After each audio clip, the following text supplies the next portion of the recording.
Adams about the progress and what's going on in the public safety and North County ambulance buildings. Wednesday attended the North Central Kansas Regional Juvenile Detention Facility Board meeting. That's a paragraph by itself. Yeah. There's a few new members because of elections in some of the counties, but there was also a bunch of conflicts. So we had kind of minimum numbers there. That the secretary for the board was one of the ones that didn't run for the election, and we all elected one of the guys that missed the meeting to be the new secretary. That's true. And but there weren't any major items, just the usual rundown of what's going on in the facility. And then Tuesday evening, I did attend the basketball game. It was a packed house, loud for the whole game with the correct results. Down to the wire, wasn't yes, it was. Yeah. I was stood the whole time jumping and hollering. Did you run down on the floor? No, I did not. I get up there with coach and do the KSU chant. No, I hollered. I didn't jump up there with him. I was hollering with him. And it's interesting. Ran into someone that I worked with in Leavenworth. Hadn't seen in 15 years. She had a seat two rows in front of us. Yeah. That's good. Yeah. Okay. Well, it's been a busy week. Yes. Or a week and a half, I guess. No, it's two. Okay. So last Tuesday, January 10th, I did attend an officer meeting of the Common Table to discuss strategy and activities of the board going forward. Group is working on strategy, budget, possible grants to develop a contract with USD 383 School Board for the kitchen and dining room at the 9th grade center building. So we'll see what happens with that. Later that day, I had a brief meeting with the new RCPD director, Brian Pete. We discussed a few things in a short period of time. So that evening, I met with the Personnel Support Committee at the church, and we have several positions open, so we discussed that. Thursday and Friday, I also attended the Chamber of Commerce Regional Leaders Retreat. As Commissioner Ford and McKinley talked about it, we had some really good presentations, including President Linton and Lieutenant Governor Toland.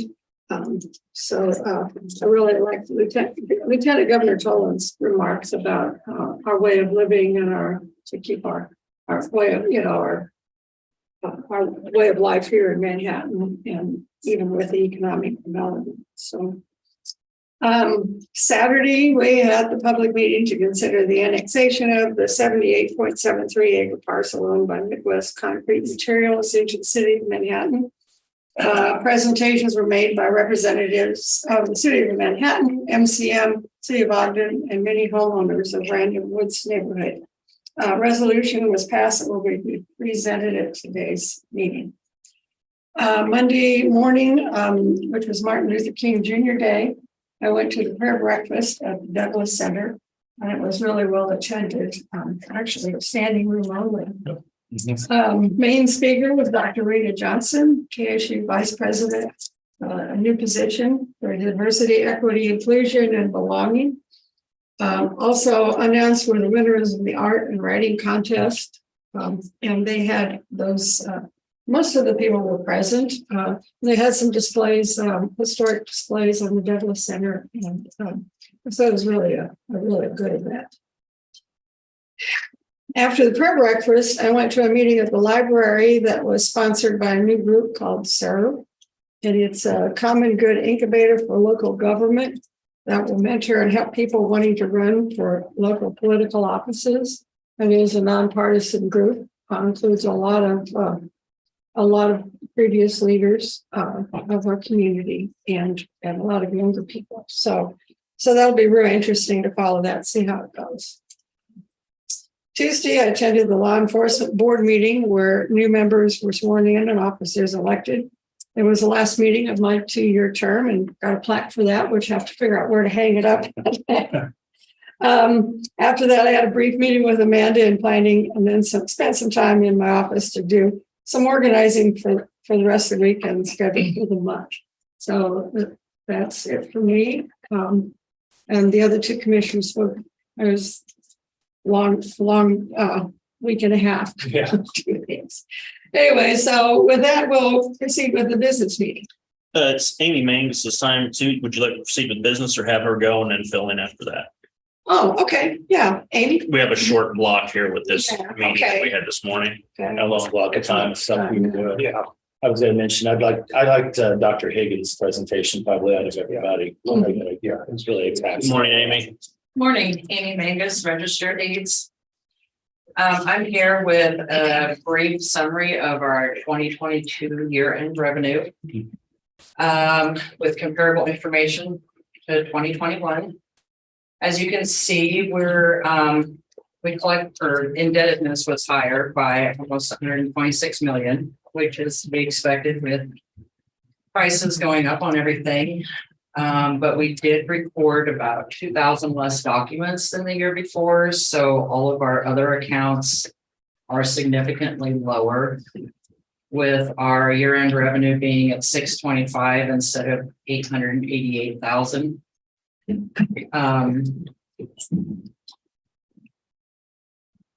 On the Heritage Trust Fund, there's a $30,000 per year limit, and the remainder is transferred over to the general fund. Their payment cycle runs a little different. So October, November, December of 21 is actually the first payment of 22. So this year, I believe a little over 8,100 went to the general fund. Plats are still few and far between. We only had 20 last year, 35 the year before, which was low. They still continue to just be, either single tracks or a lot or two instead of big developments. As mentioned, we recorded less documents. It was 77,507 documents for almost 34,000 pages. In 21, we had recorded a little over 9,700 and almost 50,000 pages.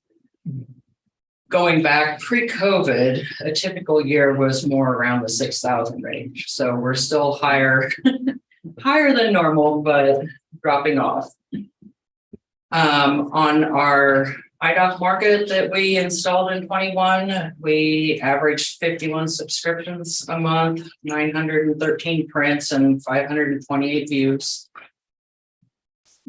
My staff emailed an additional 10,226 pages, emailed or printed, whatever the request was, which is about 700 less than what they're printing on IDOC. So it seems to be the 50-50 on self-service versus requesting it from the office. We installed Property Fraud Alert in August, and as of the end of the year, we had 416 subscribers. We're still working on our rescan project, cross-training employees and sending them to training as it becomes available, and tracking the daily revenue loss from our fee and mortgage registration fee changes. And that total for 2022 was $1,524,211.17. And I just want to remind you that any mortgage where the amount was not determined, whether it be a joint mortgage or an FLCA mortgage, those amounts are not included in this. That's all I have. Yeah. Any questions? I don't have anything. Anything you would like to see different on my report as we start a new year? It seems like the office doesn't have a lot of exciting things, so Yeah. if I'm missing something, but it's either working or it's not. I think it's fine. Okay. Okay. Like I said, Perfect. Thank you. Thanks, Amy. Thank you. Business commissioners, Yeah. first item we have is how we use permit.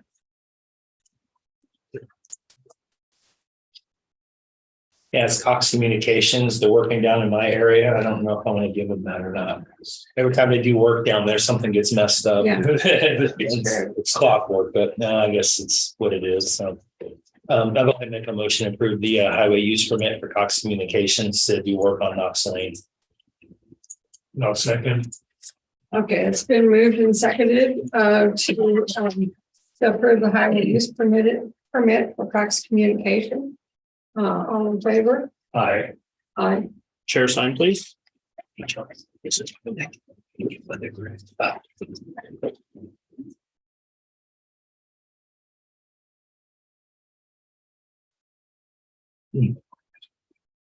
For your resolution for the next one? Yeah. Okay. You have a few minutes. That's what my resolution. Next, Okay. commissioners. Got it. Next, commissioners need a motion to approve resolution 011923, resolution making finding concerning the city of Manhattan request to annex 78.73 acre tract of land. Craig just handed out the motion he would like the board to make. It wasn't on the actual motion was not on the card. Right, I noticed that just. That's fine, that's fine. I'll go ahead and make a motion then to the board approve the resolution making findings concerning the city of Manhattan's request to annex a 78.73 acre tract of land. Now second. It's been moved and seconded to approve the resolution for the city of Manhattan's request to annex the tract of land. All in favor? Aye. Oh. Oh, No, no, that's right. those opposed? No. Have the two Resolution. commissioners that approve, please sign. Okay, I did. As a habit. Yeah, it is. I mean, you can find to change your mind, but I just didn't think you wanted to do that. Thank you. That's what I You're welcome. maybe change your mind. Well, it's possible. You never know. Yeah, if you'd like to, that is fine as well. Craig just has to do some more typing. Yeah, I know. I don't.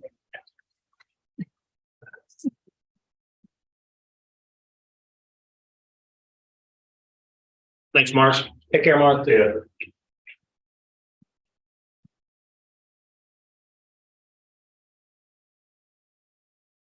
Okay, next we have advisory board appointments.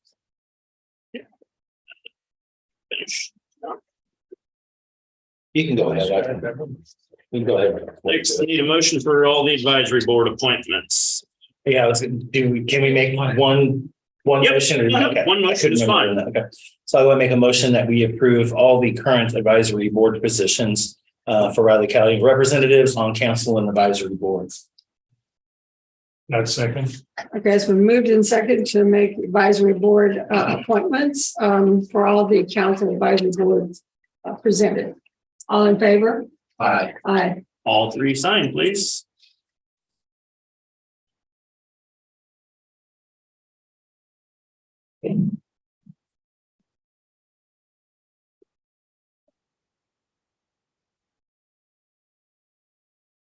The boilers were. I'm not gonna boil over. I'm fine. I'm sure you are. I got pretty chilled this morning, not taking my dog The out. dampness makes a difference. Dampness and the wind. Yeah, it was.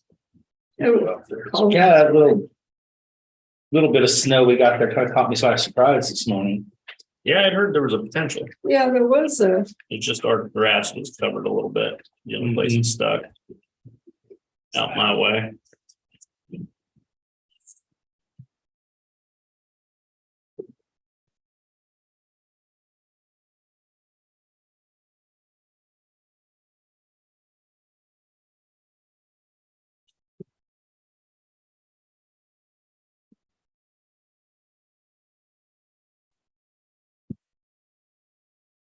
emergencies are gonna leave the area. I think that's.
The last one there, signed on the wrong line.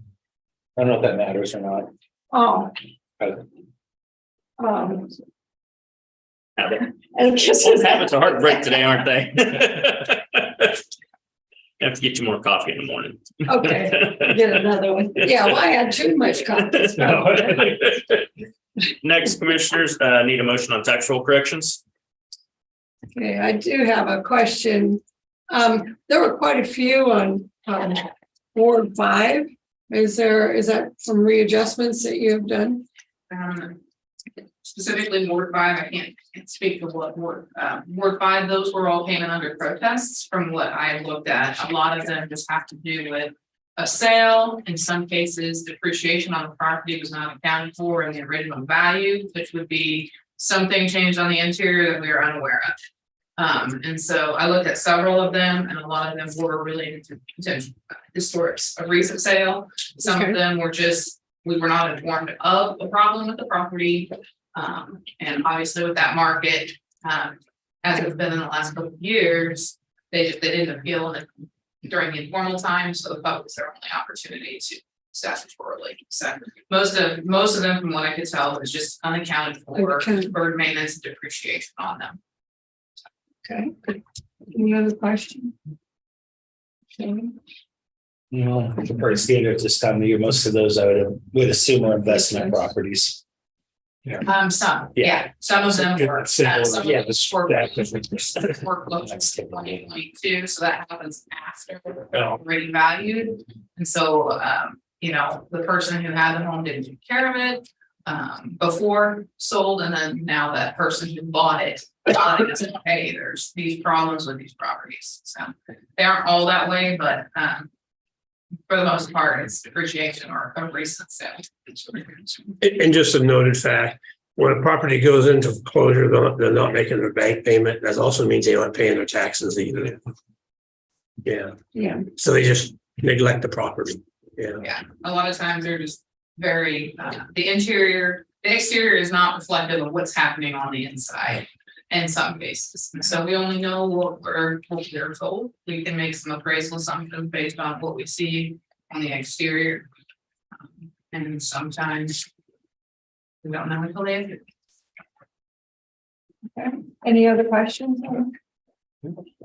I guess we need an approval, motion to Move to approve. approve the tax roll corrections as presented.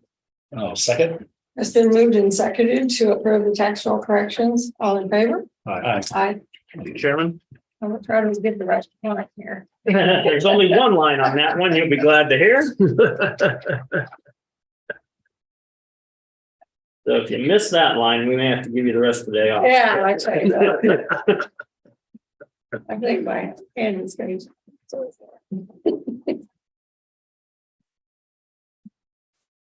Catherine, that's okay. I had my handwritten badge at the breakfast went upside down for most of my so they told me, are you feeling upside down today? I didn't even notice it either. You were sitting right next I was sitting next to Chuck. Oh, really? And he literally said, I don't like these because they don't ever stick to me. And I have the same problem. So that's why I have the name badge. And I didn't even notice it. I did not even notice it. So maybe I was feeling a little upside down earlier. Yeah, I drink too much coffee and I get back. Had an extra one today, so.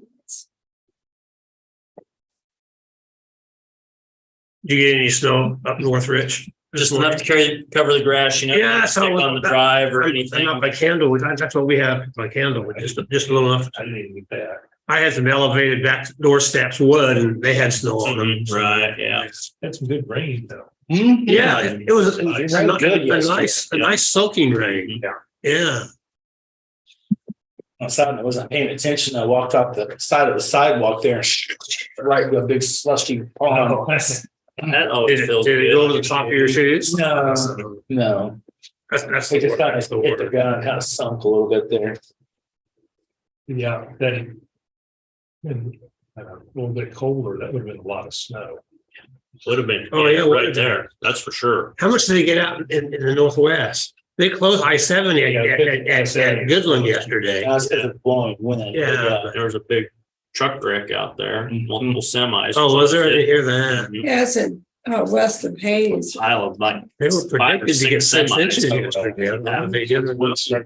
Sliding. Just a little under that. I think they closed most everything down because of the blowing winds while it was snowing. Yeah, they interviewed the one guy, said, I hit him, he hit me. Well, well,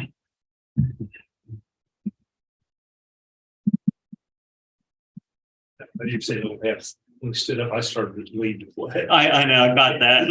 It is. It's an old habits die hard day today. This one was it. Sounds good. You might cover it. No problem. We can finish business later, Commissioner, that's okay, and have Craig's presentation. Okay.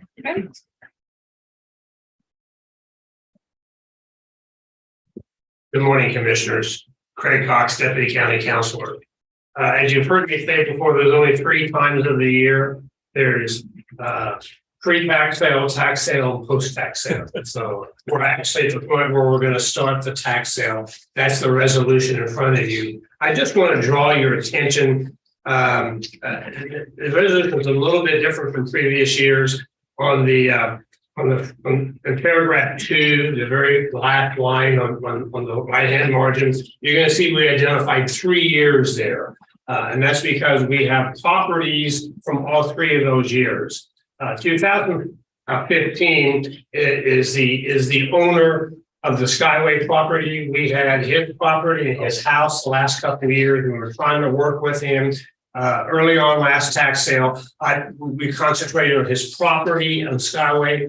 It didn't turn out the way we would hope, but the taxes did get paid on it. But early on, I pulled his house out. Because a home is a home, it's a different thing. And we concentrate on that business. Well, we got to pick up the house this year. And so the 2015, that's the earliest year his taxes went delinquent on his house. That's why the 2015's there. The 2018 is the current year. And taxes that went delinquent in 2018, all those properties are this year's sale. And then the 2022, the city code enforcement office notified us of a couple of abandoned homes in the city. And if the property is abandoned from the year that the tax will go delinquent, we can collect it in 2 years. And so these properties qualified as of September of last year. So just as the city and trying to deal with those abandoned homes, we put those abandoned properties, and they're both residential structures in this year's sale. So that's why there's those 3 years there. But other than that, this is the typical resolution that will authorize us to file the case. We've got some title issues working right now. We're hoping to file tomorrow, if not on Monday.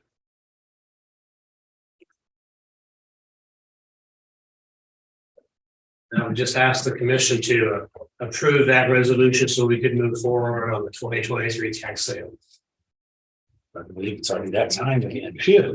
Doesn't take long. No, it really doesn't. It really doesn't. Do we have a motion to approve the resolution? Yeah, I'll go ahead and make a motion to approve the resolution authorizing the real estate tax foreclosure sale. I'll second. Okay, we have a motion to that the board approve the resolution for the tax sale as submitted.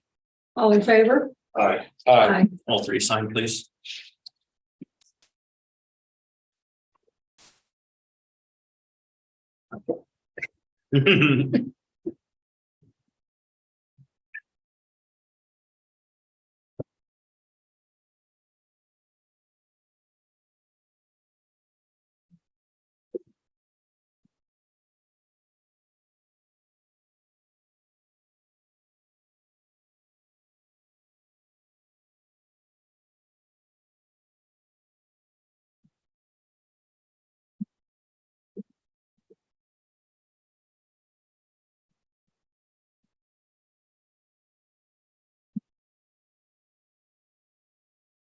Oh, yeah, okay.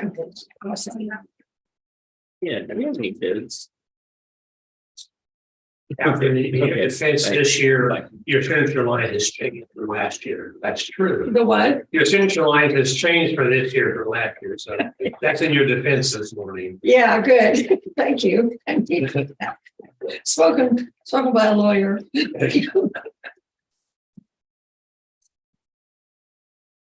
it's a little different.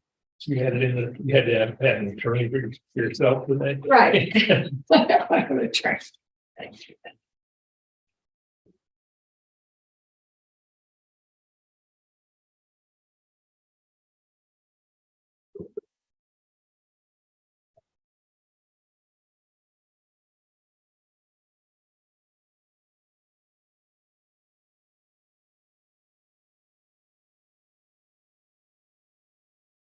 I just wanted to take one additional moment to give you our starting statistics for this year's tax case. As of right now, and actually we, in the last, probably 8 days, we probably have had anywhere from 10 to 18 properties redeemed. So that's always good. So total numbers always can change from day to day, but as of yesterday, we have a total of 128 properties in the sale. And let me just kind of give you the breakdown of that. 13 of those properties are single family residential. We do have a residential duplex. We have a vacant manufactured home residential, one of those.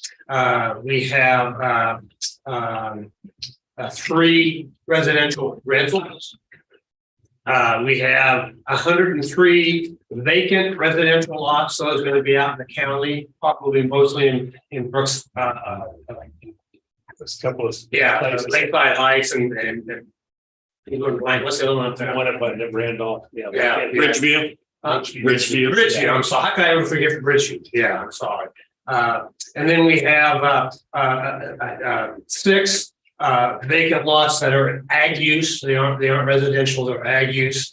And then we have 1 vacant lot, which is zoned as an industrial and commercial. So that's the mix of our 128 properties.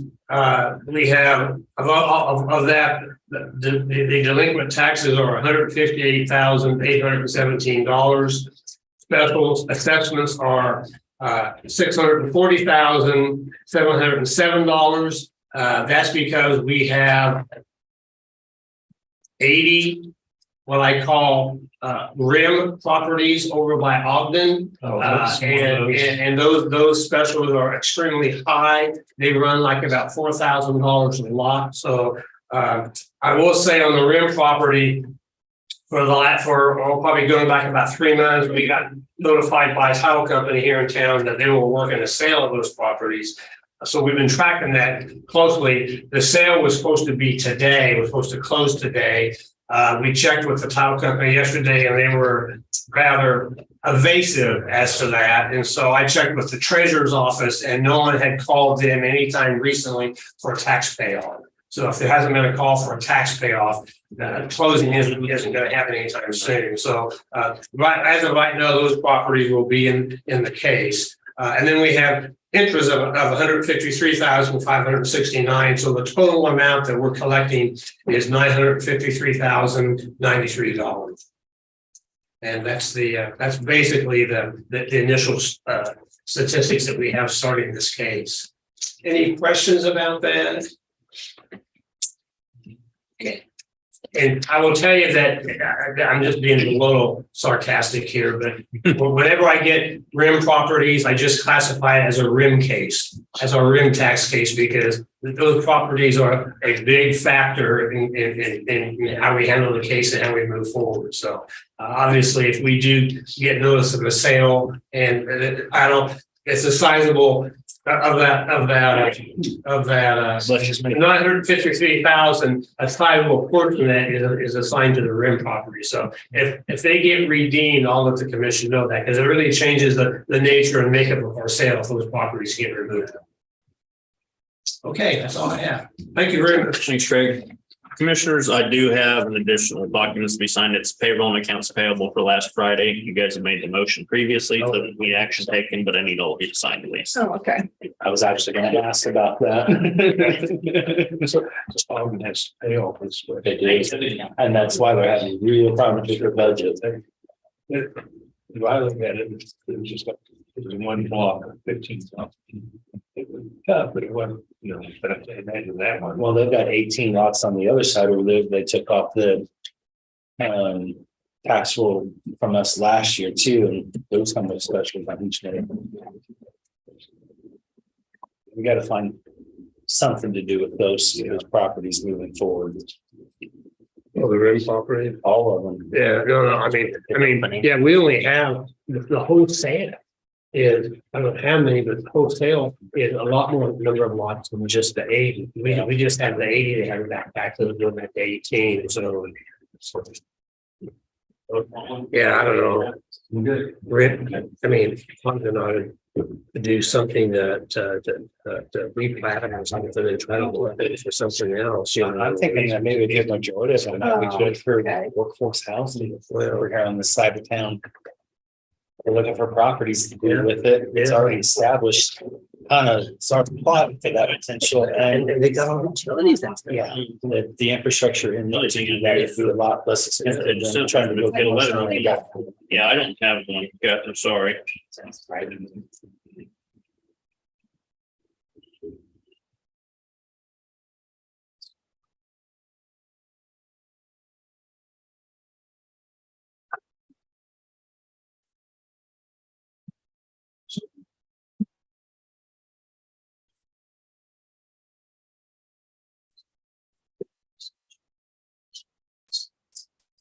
It's gonna take me a while to get used to this new.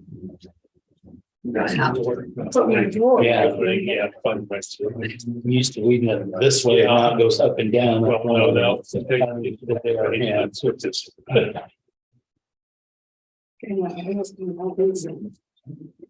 Yeah, at 9:50. Oh, crap. We still got a couple of things. Yep, I'm keeping track of it. Okay. Been a busy morning. Yes. Well, we haven't been here for 10 days, that's what happens. You tell everybody that all the time you get off, just remember everything backs up. I've been here for many of those days.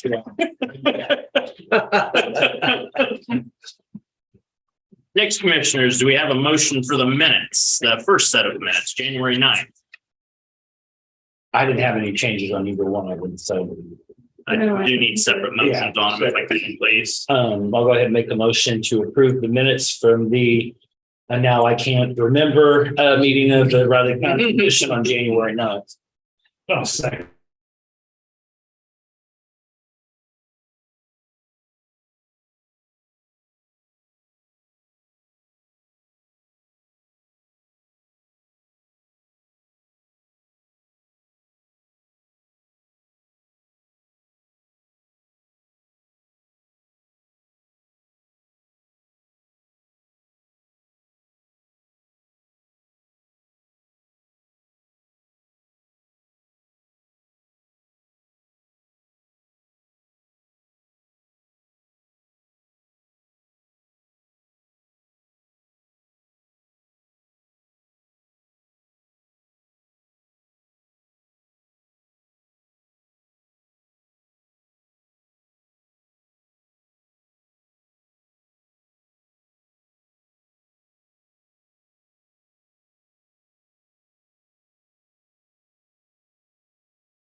I was gonna mention, Rich, it's probably time to have our recycling bins dumped.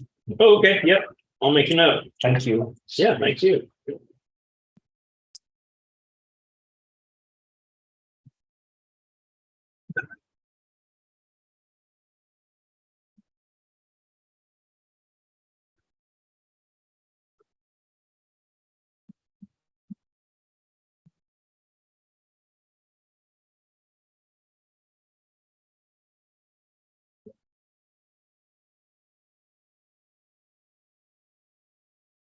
You have a minute, John? Before we get. Okay. Actually, 3. It'll literally take about 30 seconds.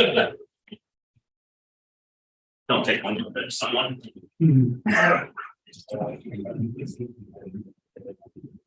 So these bids passed to all of us and back in.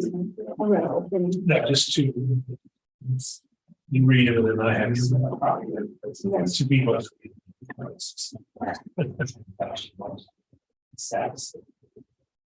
The roads. Which I think it's, I think one of us already works. I mentioned last year, we had it with us. Neighbors. I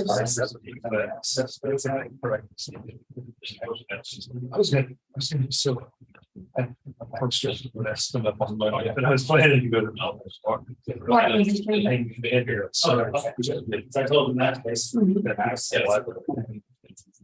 Yeah, it was, I got a little late because of breakfast. Meeting. Well, I got there. That's why I didn't know if I was getting. I thought, well, I'll just stop by and see. That's what I thought. Let's see. How you doing? One hit. First, you're up here, so If it says on opposite review, I don't see it. It's not a state. It's not. So how often I think you move those ones? When I walked in.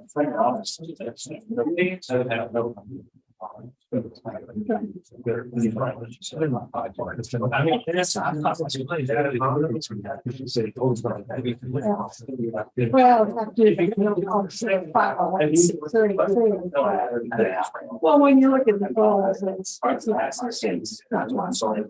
Yeah. Because on the commission doing that.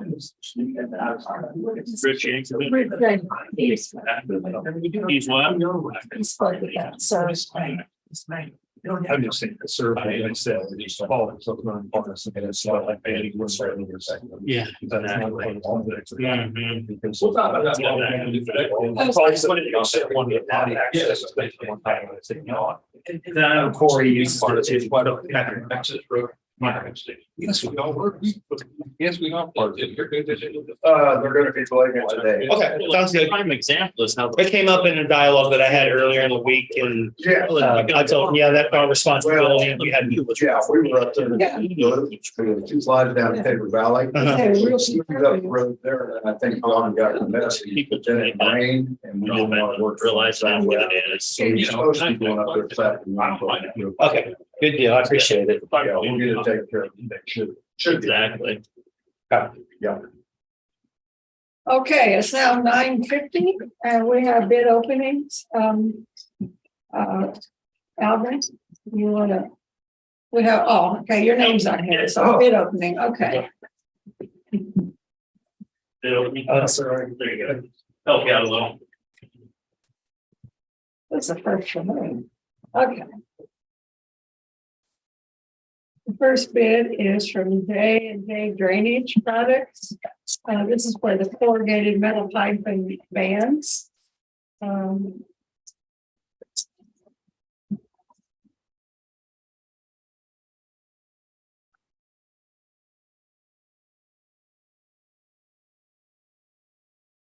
Total bid is $38,787.44.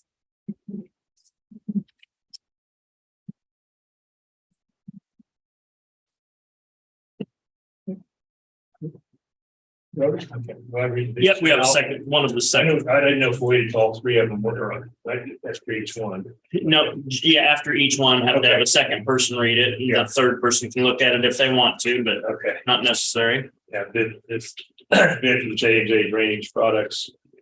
Total price $38,787.44. Sign.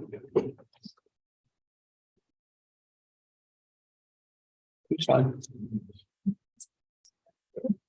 Yep, thank you.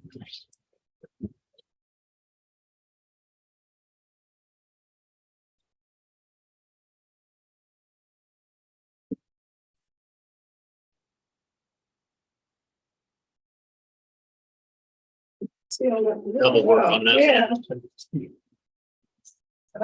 Highly secretive bid. Well, I guess so. It's a tough envelope. And you just install it if you want. It works. No, good. I think I actually said. It's difficult. But they're getting Corrugated metal in. No, that's exactly, In Manila, yeah. exactly. Okay. They came with the dust, so. That's good of Jim. I know a guy. Okay, the next bid for corrugated metal and pipe bands is Metal Culverts of Jefferson City, Missouri. Total bid is $51,247.22. You don't want to know that's one bill. This is Metal Culverts Incorporated, Jeff City. Total price $51,247.22. Thank you. Yeah.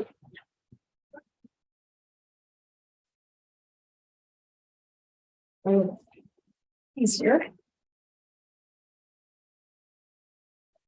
The third bid for corrugated metal pipe and bands is from Welborn Sales Inc. of Salina, Kansas. Their bid is $34,020.50. $34,020.50. Oh. 34,020. Okay.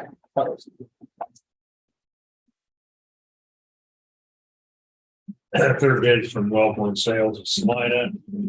Their price $34,020.50.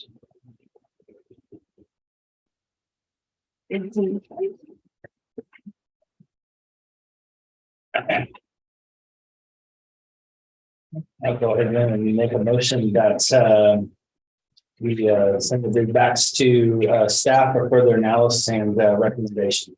Now, second. It's been moved and seconded to send the three bids back to for consideration by staff. All in favor? Aye. Aye. Motion carries. Next commissioner, Gary Pike, it's time. Now I'm Have a good one.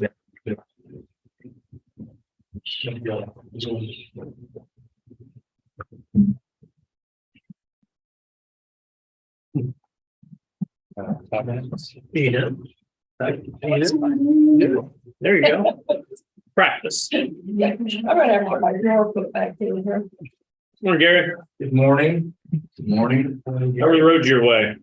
You know, we had more snow last night than there was down here. Everything was covered with snow, an inch to two. Oh, really? Completely blanketed except for, concrete or roadway. Yeah, I just had grass and same way my roadways weren't, but driveway, but grass had a little layer on it. By the time I got down past, Flush and there wasn't hardly any snow at all.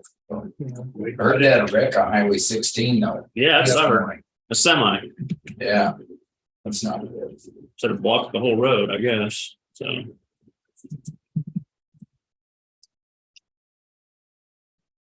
Greg, you really should have a nameplate. So there's no confusion there.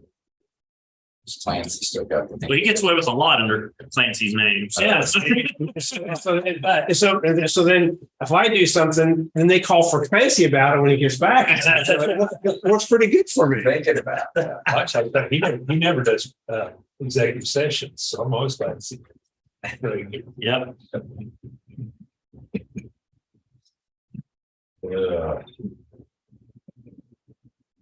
My voice is still not right. I was at the game Yeah. and I yelled so loud. My voice is been on the fritz for a couple of days. I actually got to go to that game. Oh, were you there? Gosh. Yeah, I was in my office working about 10 or 11 that morning, and a friend of mine text me and said, "Hey, could you use 2 tickets and a parking pass?" I said, "Let me think about that." Let me think about that. And a parking pass. Yeah. I actually got the tickets for Carol as one of the Christmas presents. She loves basketball as much as I do. And so we just had a great time. Never left my seat to get popcorn or nothing. I didn't want to miss a minute of it. And yeah, it was fun. That game reminds me of the KU K-State game back in the Jack Hartman, Ted Owens years. I mean, everyone was just a battle, and it was always decided in the last minute of the game. It's just great to be back at that level. It is. And we had someone I was going to school too with Kruger, and, Yeah. Mitch Richmond playing. I was actually the floor sweeper at Ahern, Oh, one of my really? first jobs in K-State was working. Well, that's Putting the fun. floor, we put the floor up and down, Oh, and you cleaned the took place. Oh, yeah, we assembled and took the floor. I had to do it quickly when they're back to get back games at night and stuff, or. That was for in the next Ahern. day. Ahern. See, I mean, I was down in Halstead and I never had a chance to see a game in Ahern, and I always regret that. They say it was quite an experience. That's realize, when you're out there with those guys on floor level, how tall and skinny those guys are when you're on their level, When I was first in town, I met a guy, he moved back to Jewel, but he played. Larry Berger was, he played, and he said at a certain point in time when the crowd got so loud, the actual floor started vibrating. The players could feel it, they just vibrated. Well, part of that was the one sitting on the side, Oh, yeah. sit up, the front row, you could lean over there and pound on the floor. Yeah. So I think that was They're one of the most memorable games. I was there for playing, not coaching, right? Was it senior? It was 88. We were playing. I was there when Kruger was coaching, so I'm on that. And we beat, OU was ranked number 2, and we beat them 67-62. And that play, everything just shook like this. Those aluminum stands would just vibrate, and you thought the roof was going to cave. We had to do that too. We had to take the stands I up say and down. my favorite Oh, I love We it. were, there's one time. It's still just 27 burned in my brain that Because of back-to-back events, tournament game where they beat with Oregon State.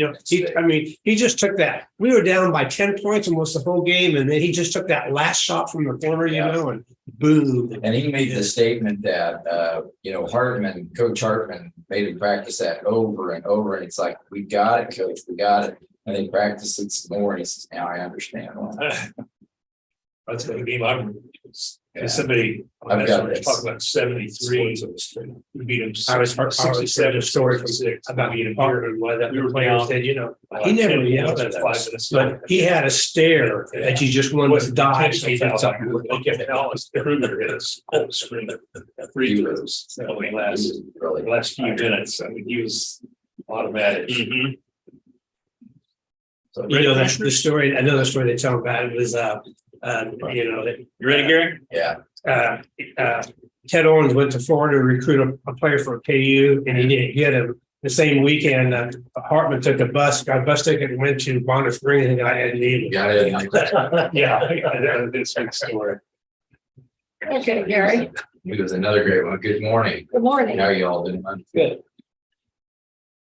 Okay, well, I've got a couple of things I was going to talk about with you today, and one is the Rural Revitalization Conference, which will be coming up on Wednesday, February 22nd, last Wednesday of the month. It's also Ash Wednesday, which isn't really very handy, but we're done during the day, so hopefully that won't conflict with too many schedules of the evening. We are going to hold it at Randolph at the Senior Center. We're trying to rotate it around to various towns in the rural areas. This is a picture, of course, of me at our first one that we did in Leonardville at I know where it's. Stacy Wertz's venue. Yeah, right. I can't figure It's a it number. Sorry. out. But so we've done it every year, of course, except the year of the pandemic, and we didn't do it that year. But we did, this first one was in 2020, and it was right before everything kind of shut down. It was next week or two, everything blew up. So we got that first one in and didn't do it in 21. The program will last from about 10 to 3:30. It's going to have the same kind of outline. We'll probably switch that up a little bit next year when we do this. But we're going to have Small Business Development Center, Kansas the Governor's Office of Rural Prosperity, along with USDA Rural Development, talking about grant and loan programs, tax credits, and those kinds of things. And then we'll have lunch, of course, at noon. And we'll have local entrepreneurs in the afternoon. And this year we have Andrea De Jesus from A&H Farms, along with Valerie Visser, who has Fork in the Road just east of Riley, and Stacy Mahaffey with Mulberry Feet, a business there in Riley also. And we also have a new addition that's not on here is Glenn Bronco, who used to be the county agent in Pop County and a good friend. And he sells freezer lamb to people and individual cuts. So that's going to be a really good program. I think the registration is $25, but we do have some sponsors this year that help pay the cost of the meals for our speakers, because I don't expect them to pay when they show up.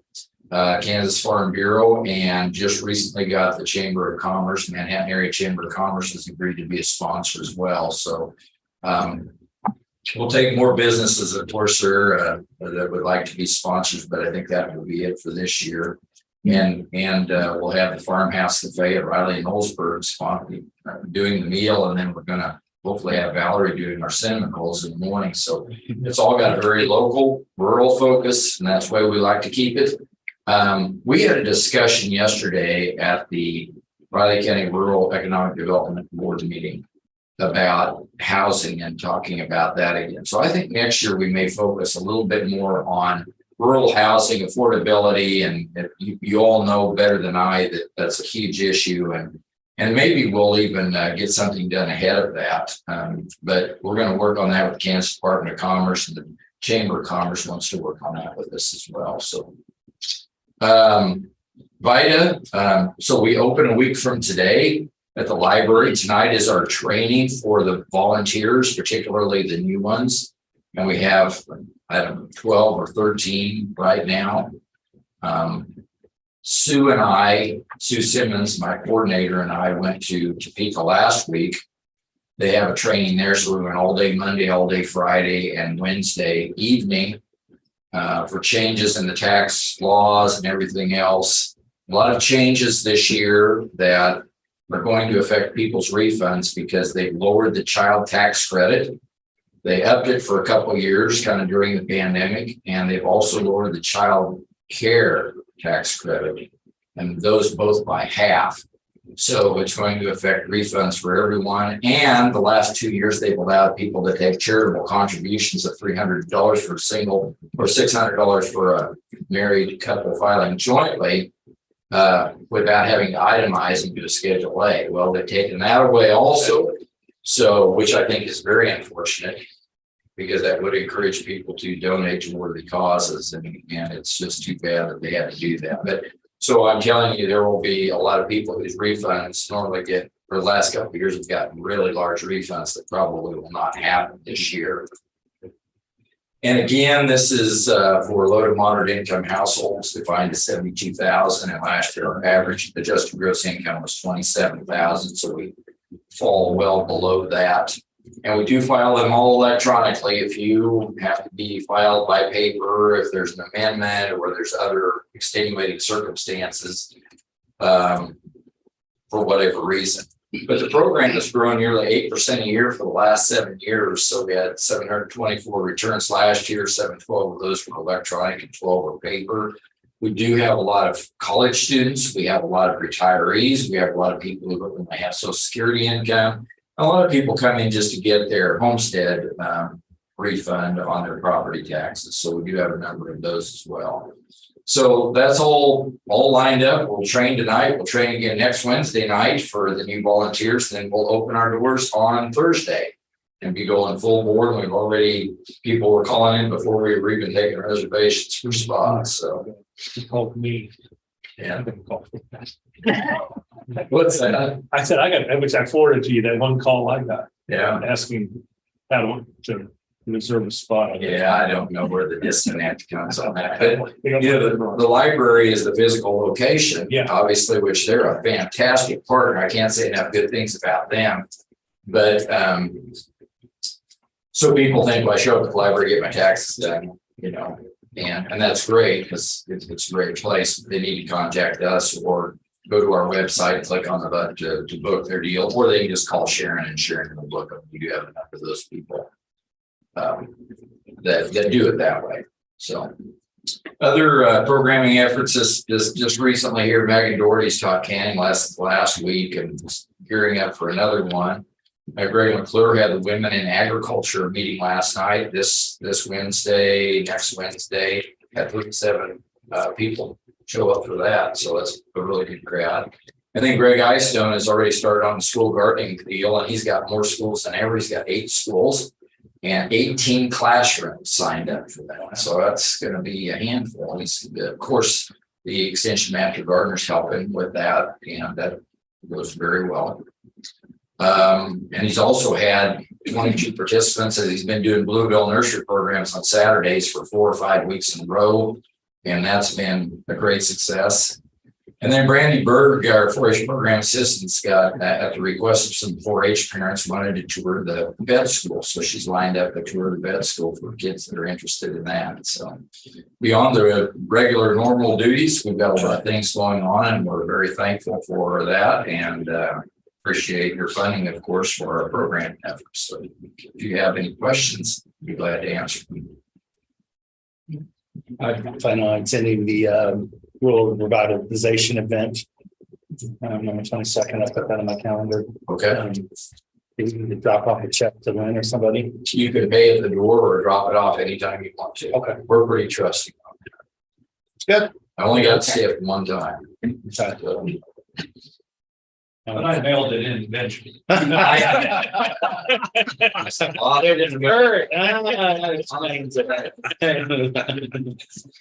Yeah. So thank you very much for your attention, and y'all have a great day. Thank you. Gary. Sir. Next commissioners at 10:15, yeah, where's the PD director back?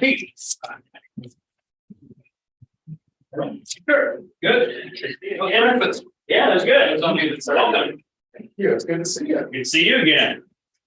They'll start. We saw everybody there. You should have just gone there and saved every time. Okay, gave up for that. Yeah. Pretty good update. Yeah, about 5 minutes. Got it. Up there. Where's Clancy? Yeah, his mom lives in Las Vegas, so he's flying to Las Vegas this morning.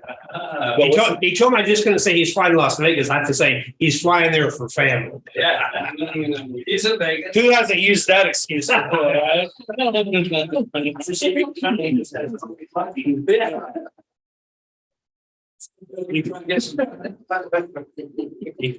We plan on flying back unless things go bad, then I'll be taking a bus back. So It's I understand this. I mean, I went to only time in Vegas, went to a conference there, jail legal conference with Michael Gillespie. Oh, that sounds like fun. Oh, I'm going to certainly ask about that one. It's an experience. I'll bet it was.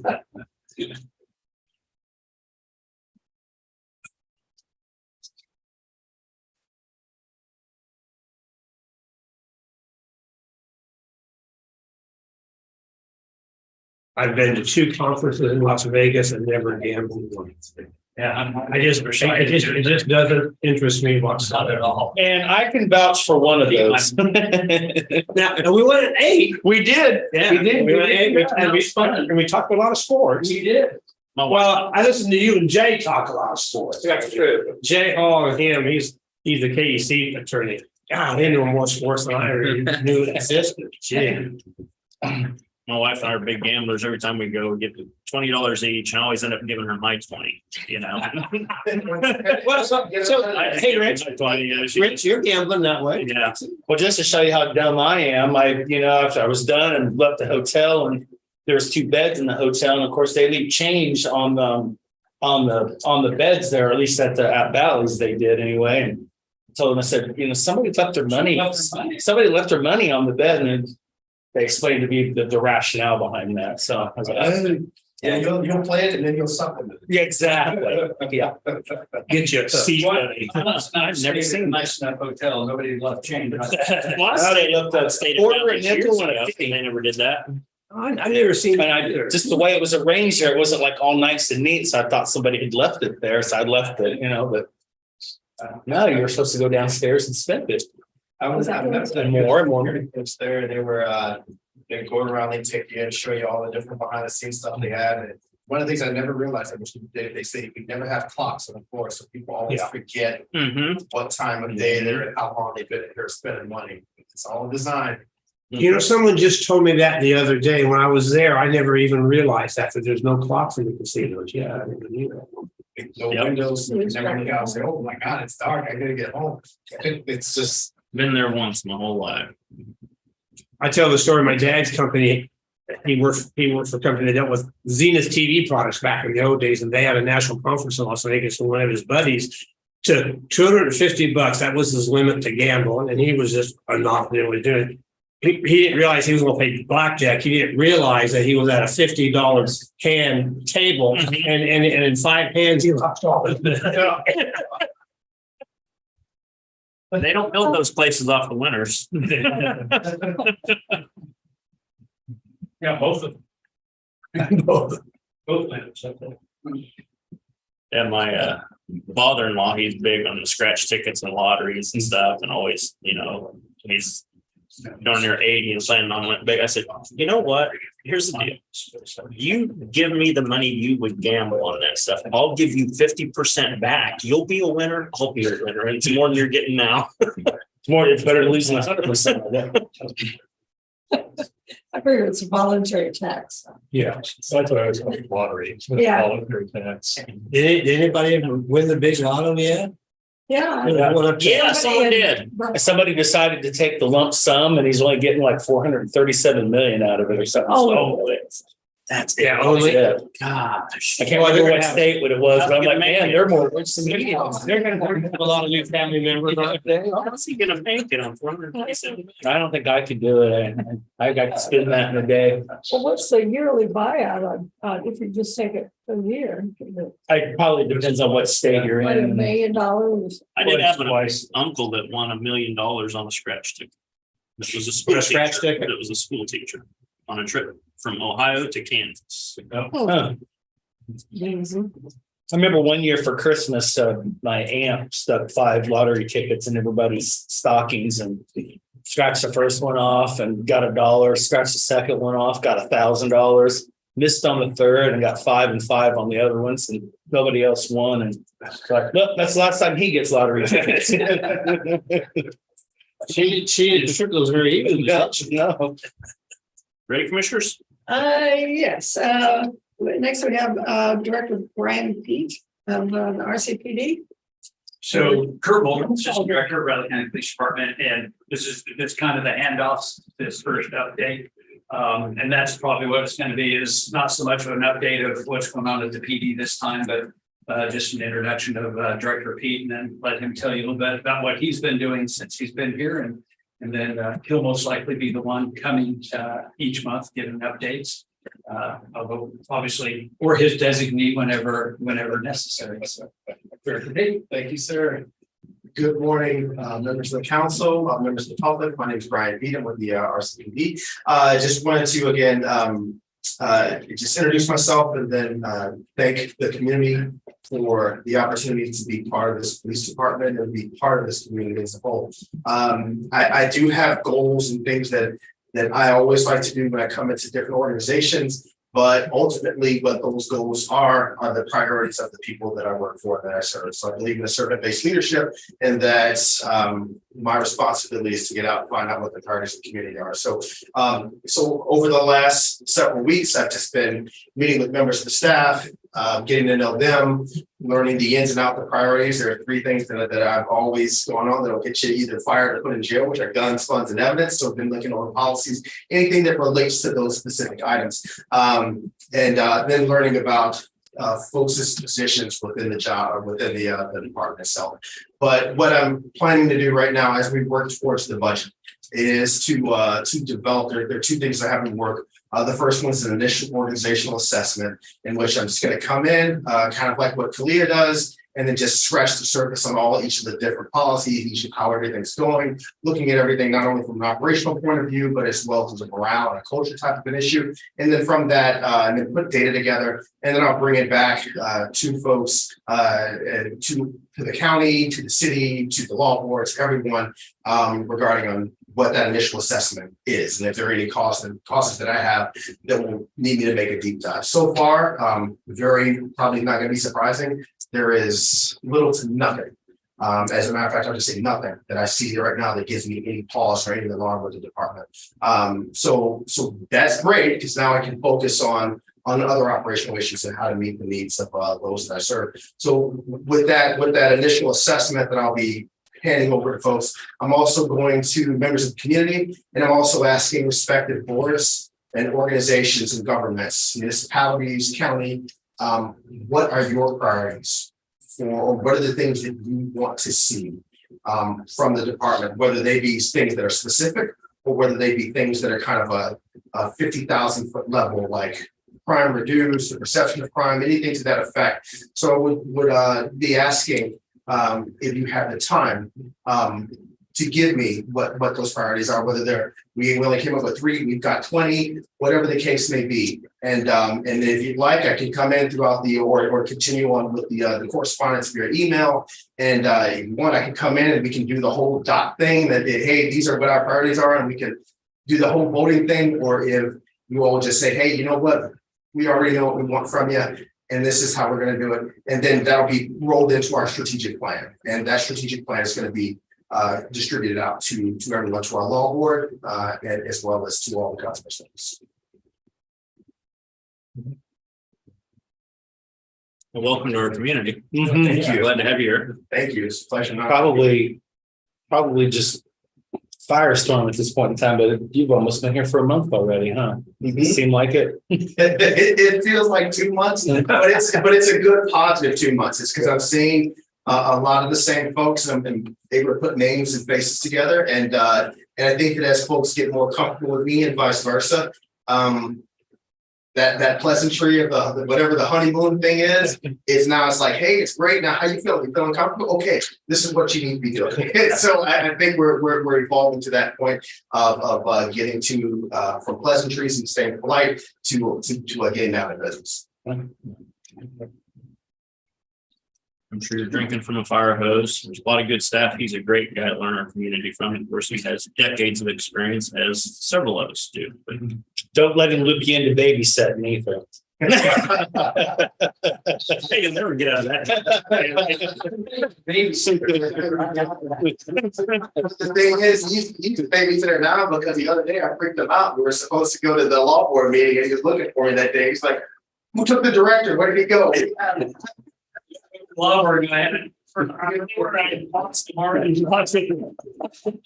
gonna catch me out. Let's come back here. I'm gonna run away down the block.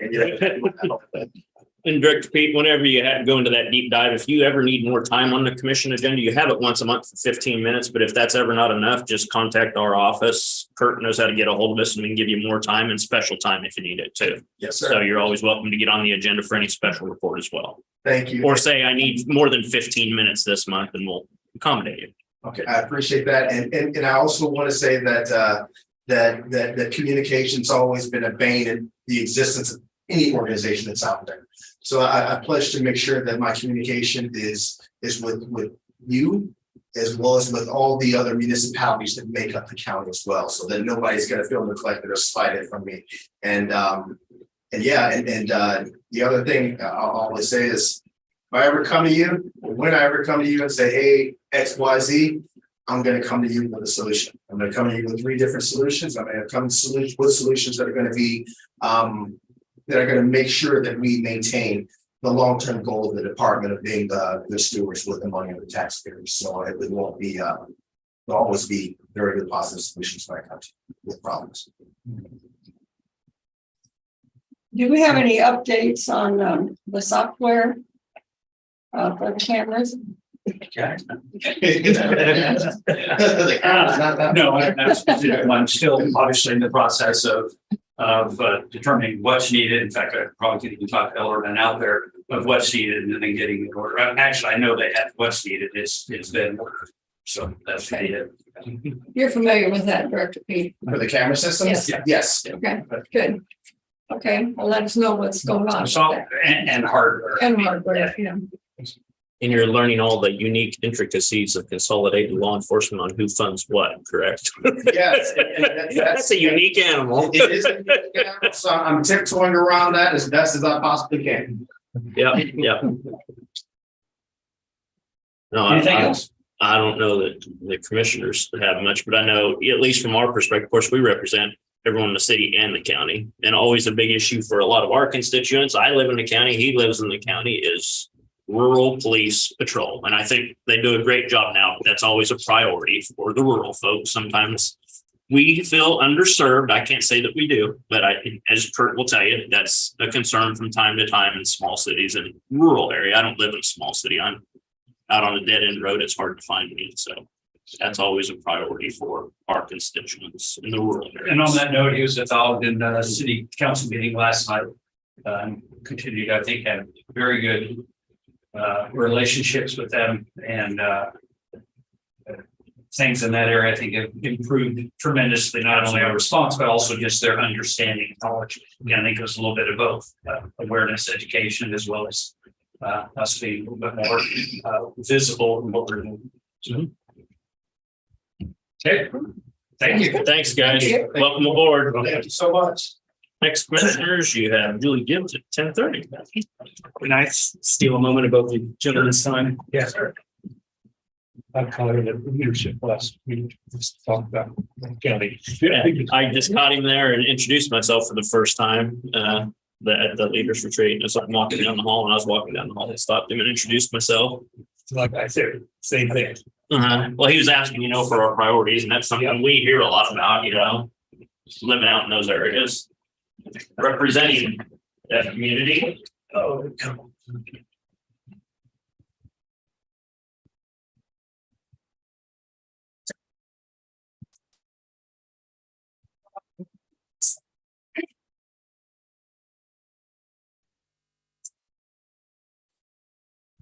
Oh, this is interesting. The meaning of the mural on the back of the building. That's my question. I've been attempting to stop and ask the manager, what the heck that is? What is it? That mural on the back of buildings. Yeah, here's the Have you place. seen it from Seth Child Road? Have not. They painted a big mural It's that's weird. that has what, a thumbs up and A one thumb pipe and and a a dot. knot and another thumb. It's trying to figure out, but it wasn't a museum. Some of that Art abstract museum. art is too abstract for me to figure out. Art museum, they've done a bunch of art museum, bunch of different cars. Yeah, Yeah. you know what it is. Okay, mural on the western front. Say where you at is painted by artist Jeff Zimmerman. Start with that one. I'll let you read the- It's very, yeah, what you need.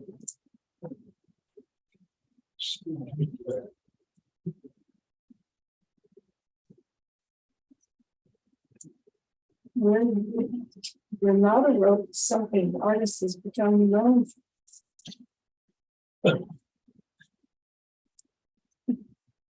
Okay. There's even a lot of all to the artists.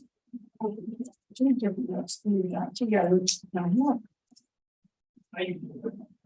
And conveys the underlying message of unity. Barbara. Maybe it's style.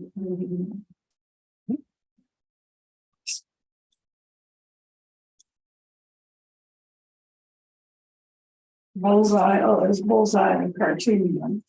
Yeah. You know, let's start. Whimsical way of about choices.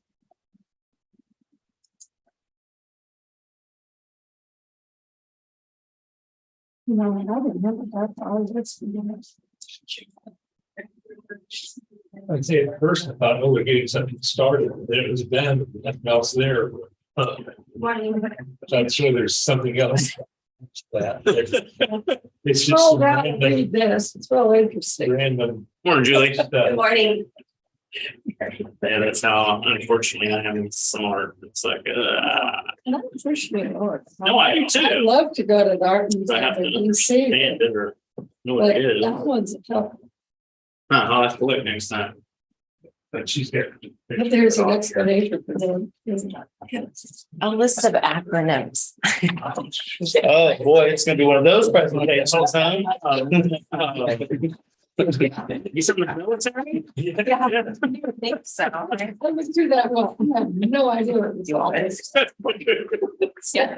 Oh, I've got rapid acceleration of diagnostic underserved populations. Say that one. That one I actually had to look up because I forgot. So it's a learning experience. Yeah. Cycle of security parent classes. Never a good way to start a presentation, a glossary of acronyms. I Feel like I'm back in grammar school again, Julie. It's not gonna be fun. Another commissioner, yeah, who it was one time just hated all. Is this what it's talking? It is. That's what I call That's it. what they call it. That's actually what I call it, That's what they nacho. call it. Nacho, Yeah. yeah. Not sure. Yeah. That's your national association. You should have been required to bring some today. Yeah. That's real interesting. And then if you look two down below, it says chip, which falls along with Yeah. nacho. Oh, yeah, Chip. Yeah, there you go. Yeah. Oh, I had something, I don't know. You hit something else. Maybe I want my wife's phone. Oh, she'll hand me something. Look at this. And I start to do it. Oh, that's I do that good. too. I do that too. That's some of his other stuff. Living from living from. Kind of like academics, you can put something too, because at least you can remember better that way. That's true. That's true.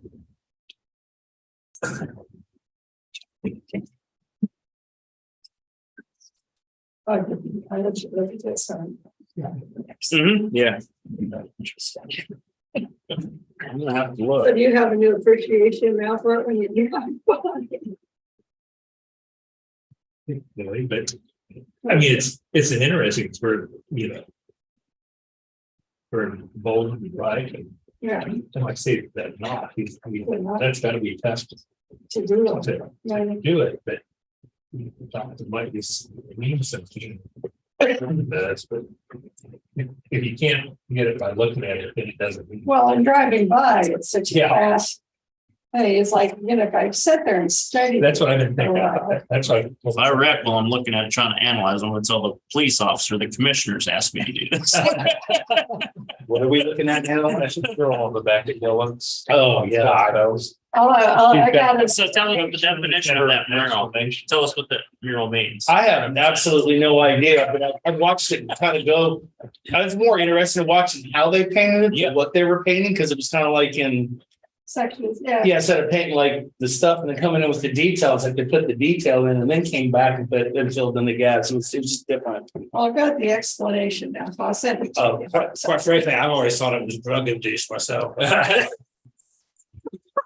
That's recorded. I'm gonna leave that one alone. But Let's have some. it might be a good time to go ahead and make a motion that we recess the Board of County Commission and reconvene as the Board of County Health, or it gets dug any deeper. No, second. It's been moved and seconded to recess from the Board of Raleigh Commissions to the Board of Health. All in favor? It's amazing what he says under Clancy's name. Yeah. Say, I'll come to Clancy like that right here. Works out good. All right, good morning. Okay, good morning. Here is my monthly update, and as usual, I'll start with the budget. Shelley has provided, this is the end of the year budget. This looks a little different from what it usually looks like at the end of the year, only because we dealt with some COVID funding. So she's highlighted and given some explanations. That's to the highlighted areas under revenues and expenses. So with revenues, with that timing of payments, that's typical with it being a reimbursement grant. CDRR, that's one that I've highlighted in the acronym. So that's a chronic disease risk reduction grant. We did not bring you that grant in July. We have it's kind of duplication of services with our Pathways grant under the Flint Hills Wellness Coalition, plus our coordinator quit right before a renewal. So it was perfect timing actually to not have to do that grant again. So we did not apply for that grant. With expenses, IAP, that's our immunization action plan that came down to funding. Expenses for the supplemental grants were not included in the original budget. MCH funding and expenses for that amendment for the baby shower that we hosted in June were not included in the original budget. With it becoming a mom and Wildcat region, it was due to timing of payments. And overall funding and related expenses for grants were not in the original budget, such as our ELC supplemental funding, our IAP supplemental funding for COVID, and the end of that RADx program. So all of that was not included. So it had a lot to do with the pandemic. Otherwise, it looks pretty similar to what it usually looks like at this time of the year. Any questions on the budget? Okay. Go into program updates next. I'm going to start with maternal and child health program. They held 6 Becoming a Mom classes on Thursdays in December with a total of 43 class participants. The MCH biannual report was due on the 15th, so Breva has submitted that into the KGEMS report system. Through grant funds, the MCH home visitors were able to offer children ages 0 to 5 an educational Christmas gift for the holidays this last season. And that was the first time they've been able to do that. That was very well received. And lastly, I'm pleased to announce that VA Christi has signed up as a Kansas perinatal community collaborating partner through the state. This means that the MCH program will be getting more referrals upon discharge from moms who just gave birth from the hospital. So this is exciting as we can now reach out to those moms and hopefully get them set up with the MCH program. As far as clinic updates, the month of December usually looks slow. So these numbers are about half of what you'll see in previous months in November and October. So they did see a total of 541 for immunizations in the month of December, 470 other visits in the month of December. And I am pleased to announce that the site visit on November 17th went very well. We haven't received the report yet, but we did get asked by the state of Kansas to be a federal site for their federal site visit on February 22nd. This speaks volumes of our planning, our family planning clinic, as it demonstrates that we're a good example for the state as they're looking to host their federal site visit at our clinic. So we're very excited for that. That will be an all-day event on February 22nd. As far as their childcare licensing update, they are currently working on 12 complaints. 8 are left over from the previous year. They have 4 new complaints for this year. They also have 16 new facilities between the 5 counties that are in the initial licensing process phase. Along with all that, you can see here the inspections and visits they conducted during the month of December, totaling 38 visits between the 5 counties. Then as far as Raising Riley, they were very busy during the month of December. They had a few family engagement events, including the Laundry Love. This is a monthly event that they host at Suds or Duds. They have a book and activity that they take, and on the 13th is when they hosted this Laundry Love event in December. They had 7 children that participated. They invited Raising Riley scholarship families and Raising Riley childcare providers to a holiday event in mid-December. They had 5 families and 1 childcare provider attend. They've been doing a lot of collaboration lately. In December, they collaborated again with No Stone Unturned. They hosted a table at their holiday event on December 9th. They were able to interact with 15 parents and 20 children.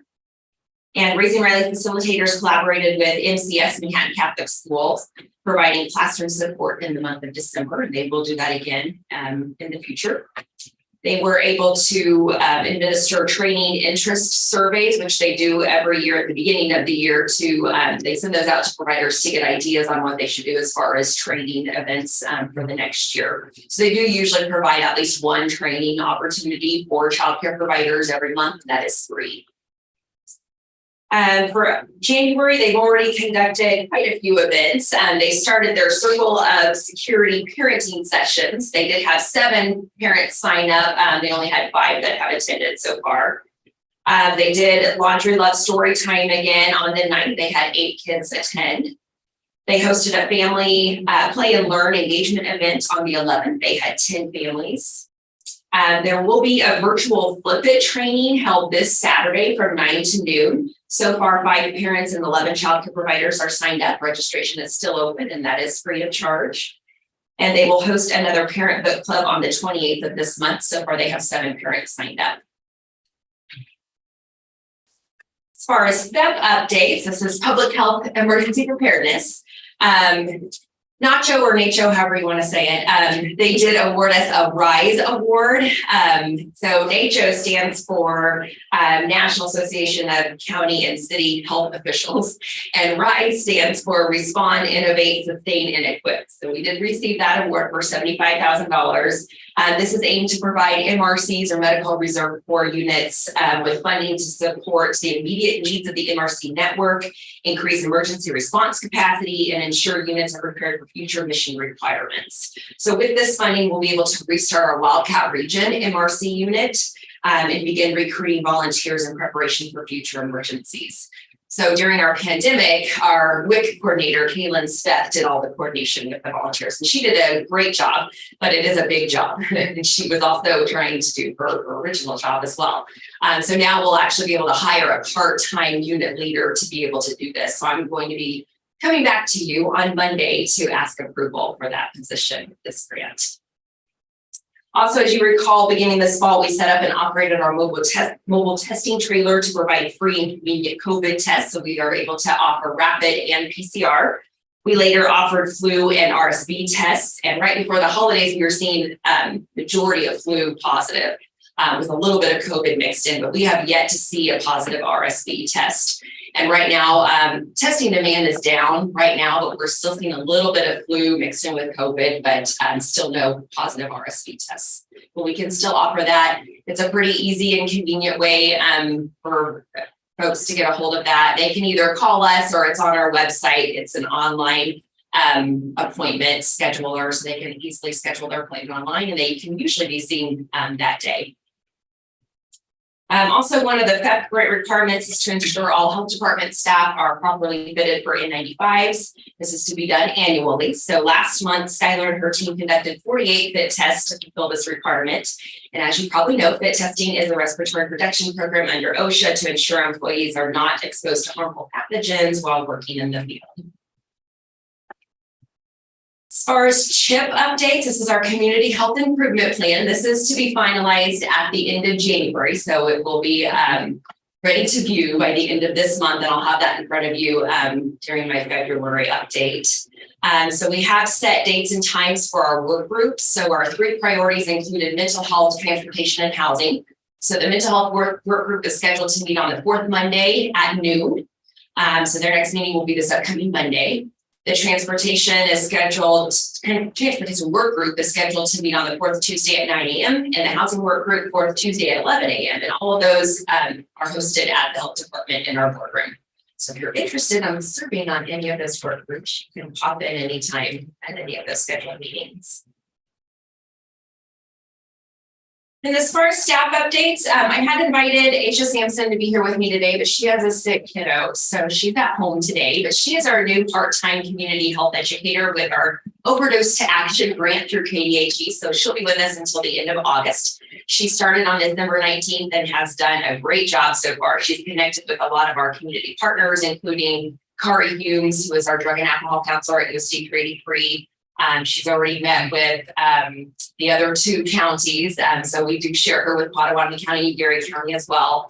And she'll be meeting with Captain Freeline, Aaron Freeline, with RCPD next week. So she's trying to get a sense of what's already being done in our community and where the gaps are so that we can fill in those gaps. But she'll be primarily serving with education on opioid use and misuse. We also have offered the WIC peer breastfeeding consultant position. It's the part-time consultant position to Amelia. She is currently our interpreter. She works 20 hours a week interpreting for our clinic and for WIC. So she'll now work 15 hours a week at Urban Army Hospital as a breastfeeding consultant. And I had on here that she would start next Monday. And really it's going to be pushed out a couple of weeks. So she'll be starting, I think, the first week in February, that first full week in February with this new position. We also have, we still have open our WIC clerk position. This is our full-time position. We did start interviews this week. We had 6 scheduled, and I believe the last interview was yesterday at 4. So we'll hopefully be making that offer to someone. We also will have, after I continue for approval, we'll have our part-time MRC unit leader position available, and I'll be coming to you on Monday for approval for that. And that is everything as far as my update. Any questions? Any of that? We move on to my next item, because I have a lot today. So the next one is the provider contracts for this next year. This is for our 2 medical consultants, Dr. Hurl and Dr. Weber. So I did check with Dr. Hurl, and there was talk about him retiring, and he's going to stay on for another year. So he assured me he would be happy to be our medical director for another year. We do have him as our medical director. We've had him for many years, advising our clinic and providing standing orders. His rates have not changed, and they will not change for this year. So everything has stayed the same in his contract. The only thing that has changed, of course, are the dates. We've also contracted with the Women's Health Group for many years. They provide us with an OBGYN to administer our more invasive procedures at the clinic, including some heart coloscopies and our more invasive birth control procedures. So Dr. Weber has been with us for the past couple of years, and she's staying on for another year. So her rates have not changed either, and they'll remain the same for this year. So nothing has changed in that contract other than the dates. So at this time, I would recommend that the board approve these contracts and sign on with these 2 providers for another year serving as the health department medical director and family planning medical consultant. Okay, do we have a motion to approve? I'm going to make a motion to approve the consulting agreement for Dr. Carrie Hurl and Dr. Rebecca Weber until December 31st, 2023. I'll second. It's been moved and seconded to renew the consulting agreement for Dr. Hurl and Dr. Weber through December 31st, 2023. All in favor? Aye. Aye. Just chair sign, please.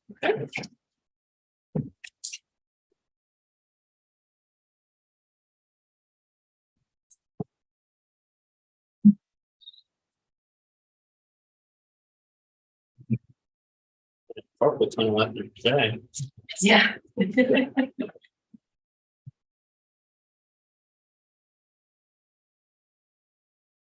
Already have that. Let's not re-aggravate it. Yeah.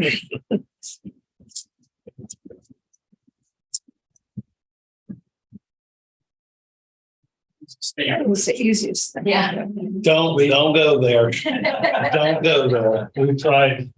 You know, you're sitting there silently just fine. Like I said, you were sitting there silently just fine. I've been trying for over 4 years, David. I'm getting nowhere on that one. Okay, I did not know. I did not mean to poke the bear. That's fine.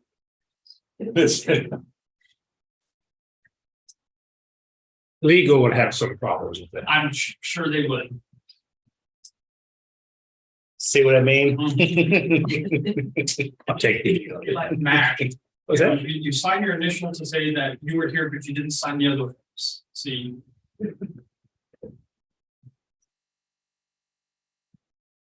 Well, there's like MASH. He just hands here, sign it. We just assume it's what it said on there. We don't- And they get taken from us really, really fast. Yeah. Don't start calling him radar. Radar. Yeah. Radar O'Reilly. Good show. That was a good show. All right, this next item is for our agreement with Ponza Prairie Community Health Center. They are a federally qualified health center for our area, and they pay rent to have part of our building at 2030 Tecumseh. Rooms and rates are staying the same again this year. We have a great partnership with Ponza, and it has been nice to refer patients to them. It's right down the hall, so easy to find. So at this time, I would recommend the board approve the agreement and sign for another year with Ponza paying monthly rent to the health department. Are they looking for another place still? That's what I've heard for many years now. Yeah. That's gonna be my question as well. Yeah, they are. They have some specific, requirements and needs out of whatever, I can't just move into a space, obviously. So I think that's the challenge. That's really the challenge with all public health and community health entities at this point in time. Sounded like they had a piece of land identified last time. Yeah. So I thought maybe it might be moving along, but Apparently, well, you know, even if they did, it's gonna take probably a year or two to, yeah. So, yeah, I think, yeah, I don't know what the plan is for that, but. Do we have a motion to, pay this agreement? Yeah, I moved to sign the rental agreement with Conklin Prairie Community Health Center. Second that motion. It's been moved and seconded to, sign the, agreement with Kansas Prairie Community Health Center for another year. All in favor?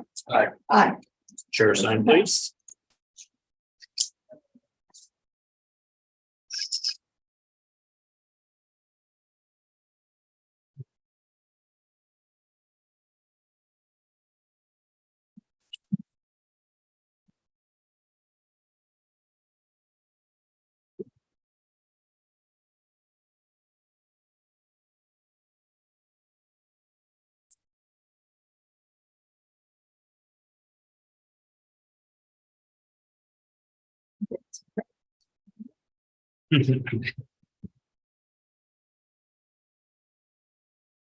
Last one's never as neat as the I was first gonna one. say, compared to the last one, the first one, Yeah. they aren't the same.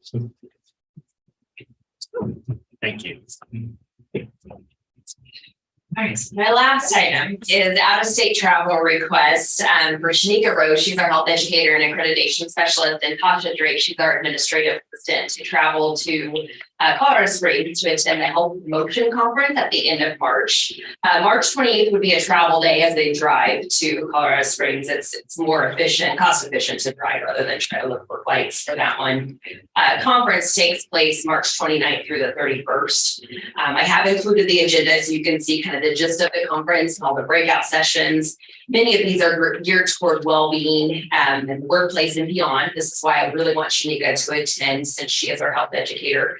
I attended this conference when I was in health promotion at the university, and I was able to get a lot of great ideas and strategies to bring back to use for faculty, staff, and students. These were practical ideas that you could implement right away. So I thought it was a very well put together conference, and it has been going on for many years.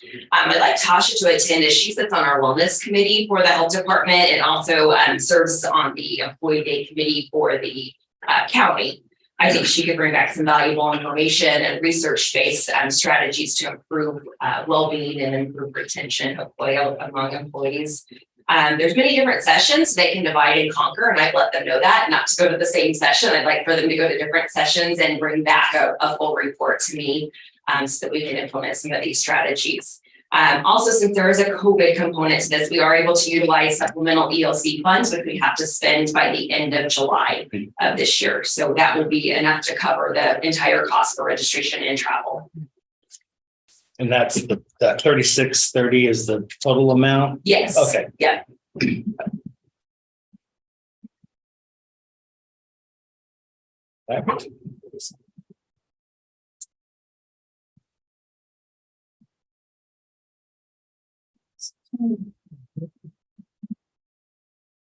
$36.30, and they're gonna try.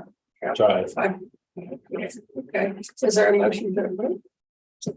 I didn't know if there was any more discussion. I'll go ahead and make a motion then to approve the cost for Shanika Rose and Tasha Drake to attend the Health Promotion Conference in Colorado Springs.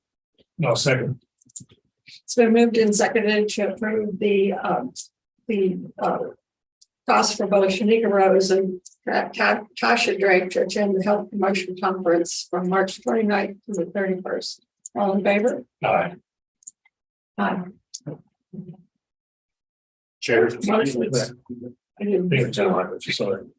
Thank you. This word is, I think, building. Thanks, You Julie. can see it miles away. It's tall. Oh, It's a wow. tall building. My daughters and wives, they were on, I think it's on the hills side of it. Yeah. On the other side of it, but you can see that thing miles away. It stands What? quite big. Yeah. Oh, it's like beautiful. And it stands out above everything else, but I just remember the one time I went out to Colorado Springs, you know, the hotels had two different rates and it was non-mountainside and mountainside. Yeah, depending on what you're looking at. Yeah, they didn't care, but if you're looking at the mountains there, it was, you know, Really? $25 more. Yeah, Really? Yeah. Did not know that. And sadly, I was out there, they only had mountainside views on there, so I didn't have a choice, but it was pretty. Woke up at 6:30 in the morning and watch the sunrise across the mountain. Part of the reason you're out there, so you may as well enjoy it. Hopefully in March, they won't have bad weather. Sometimes it moves in March.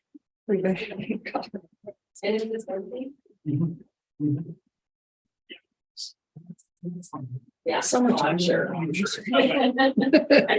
made a mistake of coming in I-70 in Denver and then dropping down in Aurora down there to get to Colorado Springs. It's very picturesque, but it's not the best thing to do at 5 o'clock in the afternoon. Oh. Yeah. Oh. I know, it's gorgeous. Really?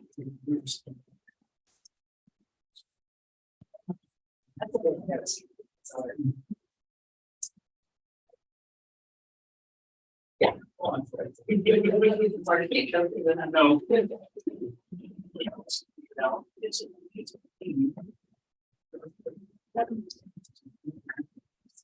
Of course, they figured that out.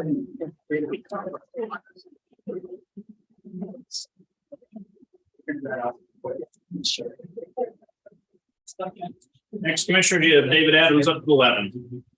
Thank you. Thanks, Julie. Have a good weekend.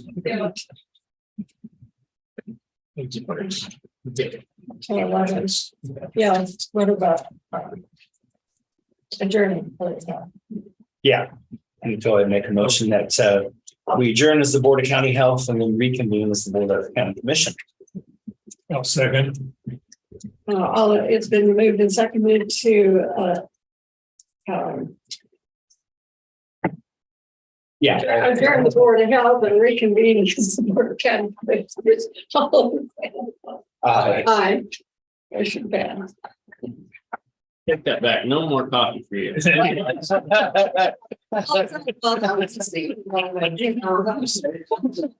Oh, what's the word?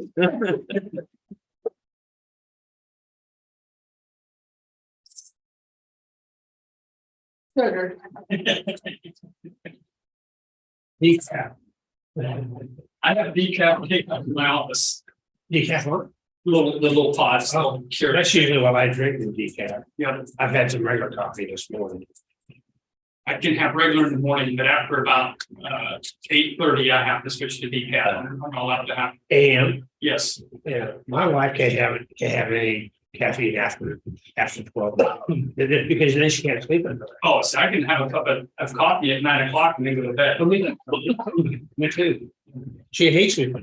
There can be mornings when I'll wake up at 3 o'clock and I can't go back to sleep. So I have to have a coffee and read a book, finish my coffee, then go back to bed and go back to sleep. No, reading's a good way to get back to sleep. Absolutely. At least for me, It is, absolutely. I'm reading this book my kids gave me before my birthday. It's called The Presidents in Baseball. And it's just reading, all the, it's interesting that Abraham Lincoln was a big baseball fan.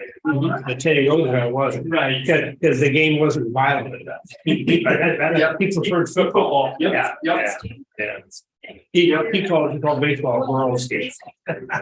He never played against Ty Cobb. Huh? Yeah. In Ty Cobb's cleats. Yes. Ty Cobb made sure that it was a contact sport. Yeah. Well, Hal McRae did too. He did, absolutely. Yeah. There were several of those back in the 80s that Pete Rose is another one. Brett always credited McRae teaching him how to play the game of baseball. Right. As a rookie, when he came on the ball, he said, Yep. McRae taught him how to do it. Yep. So, No, it's that was the real days back then. I think it was George Brett who ended the catcher's career in the All-Star game. Collision at home plate, he went in head first with his shoulder and I just remember the pine tar incident. I'd never seen Brett Right. so upset As a kid, I was a Cincinnati Reds fan. That's okay. So, Okay. I was Johnny Bench was my guy. I like bench. Yeah, he was They had a good team in those years. They did. I mean, They everybody. I mean, I like Cincinnati back in those years. Mhm. Yeah. Well, I mean, and Bench played. He played the game too. He did. Yeah. He did. He played the game the right way. I'm a big baseball fan. 28 days till pitchers and catchers report. Just Yeah. Hey, so the first time ever, it's because of my oldest daughter, I'm going to a spring game at the end of February. Out of surprise. My older brother did his residency at University of Arizona. And so I went several years. I went out there and because I'd go out there all the time. And he was single, go through residency, and I'd go out there and buy groceries and help him. And for several years I went to spring training games. Really? Between I just can't imagine. I'm just really looking forward. it was fun. It was pretty neat. First interleague series at Kauffman Stadium's against the Braves. I gotta go to that Saturday game. What year was that? First interleague. It was 99. Yeah, it was the first year they started that. And it was just like 2 series. It's kind of expanded now that each division plays a specific division and the other. I like the interleague play. Yeah, I do too. I do too. I think it's brought something to the game. Watch some of your natural kind of rivalries like Kansas City and St. Louis and LA versus LA and New York versus New York and Yeah. Chicago versus LA against LA. There's too many LA teams. You got to remember, at one time there were 4 New York teams. Well, back in the day, yeah, back in the day, The Yankees, you had the Giants, you have the Dodgers, and we're missing one. well, way back then you had the red Black Stockings. Yeah. Yeah. Is it? Mhm. Yeah. Avery Johnson got in the Dodge Challenger. Who? Never knew why. Avery Johnson, Yeah. quarterback. Oh, that's a big Washington DC football. Exactly. From Robbins. Yeah. Why they didn't take the Senate. They have a no contract out there. You should see, I'm not excited. you should see him do I this. mean, I kind of charge common words, but it's not. Nice. I like to be told this about the Washington Football Club. I thought that game, you wondered, One particular ref, I think, had his NIL with Watch ball. itself. Yeah. That guy was horrible. He needs to be sitting on the I know, couch. so He was too fat. I haven't seen him before. The other. Why, what I call it, know that, I can't remember what his name is. He does a lot of our. Higgins is a big. Yeah, no, that wasn't. They copied the. One game. Oh, You did, right, Until it was something soon. Well, Yeah. high school, but Notre Dame. He was great. Yeah, that guy, I haven't seen him. I paid 2 calls from Michigan, so there was no contact. Atchison has the I Arizona. get a missed call here and there, but those were blatantly on. Every time, So how'd that work out? Number 10, they're coming in at the best. I mean, he's guaranteed. That's too bad. And on that last one, that LA. That's a real, SWAT. It should have been a pain. They showed The chat room, that's using that one. It's really promoting them. Right, absolutely. They called a whole lot less. That's all the. I'm not a big one to worry about officiating, but down Yeah. You know what the worst call the entire game was though? Taking with the idea of having a computer called. Injury, but No, when Bill Self called the time. That's what. I mean, I don't like the team that's late. costing the game. But you know. Okay, it's 11:00. Good morning, commissioners. Morning. David Adams, EMS Maintenance Director with my monthly updates. So operations calls for service in December, 557. As I said a few months ago, that 450 calls a month is now the standard. So 557 was our second busiest month of the year. So we ended the year with 5,601 calls. That was a 7% increase over last year.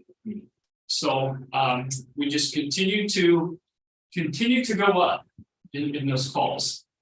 North County in December, we had 26 calls.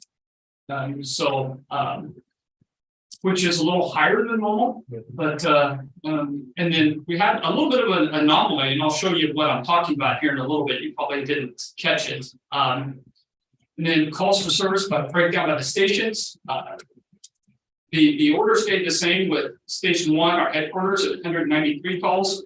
Station 2 at 11 points, 189, and usually that's not such a close gap.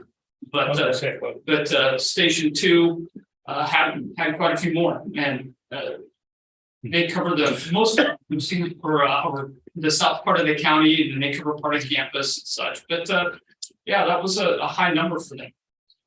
Station 3 at Public Works, 88.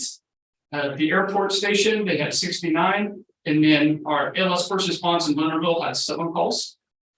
So again, that's the 12-hour, 7 a.m. to 7 p.m., 7 days a week truck. So the rest of the calls, if applicable, were event standbys and supervisors writing reports. I continue to work with county staff on the building updates and building projects. So starting to get a few more questions coming from day and night as they start closing out some of the North County design. Like today, he asked me about fire extinguishers. So so we're starting to pick up a little steam there. I think as it get done closer to the end of the design. So I really am hoping that we'll be going to bid here in the next 45 days, 45 days. I don't have a timeline yet, but my guess is as much as he's getting done and the questions that I'm starting to get now that he's getting close. So, and then I think yesterday he asked about the finishes of the interior doors. So, they're starting to put some of those final touches on some of that. So, we're making progress. We completed the year-end inventory, and for our department, this is always a little bit of a tracking down equipment because we have our cardiac monitors. We have them assigned to a truck, but they get moved around. Whether it's they pull one out of service for maintenance, they put another one on, and then when the one comes back, it just goes back onto a different truck. Or they get taken out to be cleaned because they've had some biohazards on them and such. So Josh and the staff said, okay, where are these monitors? Let's get them reassigned and put back. They're always kind of juggling around just a bunch of different equipment. So it's a moving target for him, but they get it done every year, and we do as we're asked, and we get it uploaded. And so both of the expeditions, as I had said in the past, both have arrived. We expect the first one back any day now. It's 90% done. They're waiting on a part. So that is what the radio shops is waiting on. It's just one more thing. So, but they're making good progress. These last 2 items are really Josh items that he's been working on, and I don't think I've given him enough credit. And as they start to near completion, I start to learn more about them.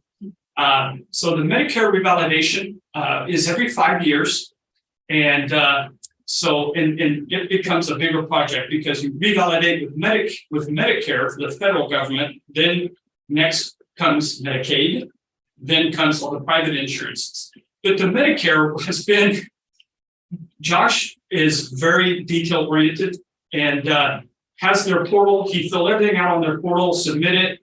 I've signed my name in multiple places. And part A is great, part B is great, part C is great, part D gets kicked back. So fixed part D, sends it in, then part A, which had nothing to do with part B, gets kicked back. And and he chased his tail for over a month. I mean, he's worked hard on this. He finally got a hold of a human being. And they said, well, are you using the online portal? I said, yes. He said, yeah, don't do that. It doesn't work. Oh my God. And I thought he was going to cry. So the guy said, print everything out, fill it out, send it to me. So Josh did that. and it got approved. And it just, the air just went out of his sails. And, it's like, the guy's like, yeah, don't do that. It doesn't work. Like, well, but everything says, use the portal. And so God bless him, that he got that done. So we're done with Medicare, we're done with Medicaid, and I think we're about done with all the other insurance companies. I think I told you last month, Medicare did come out, do a site visit to make sure we were real. Because that's how they keep an eye on fraud, right? So, but they came out, saw our station. They were impressed. But saw our station, took our pictures of our trucks and everything, and then went to lunch in Aggieville and then went back to Kansas City. So, but I believe we're done there. So this next one, as I've talked about, is our federal cost reporting is being finalized. So the federal government over a 3-year period is requiring all ambulance services in the country. So the first year, a third of all ambulance services had to do cost reporting. Then the second year, the third, and we were part of that third year, that third tier.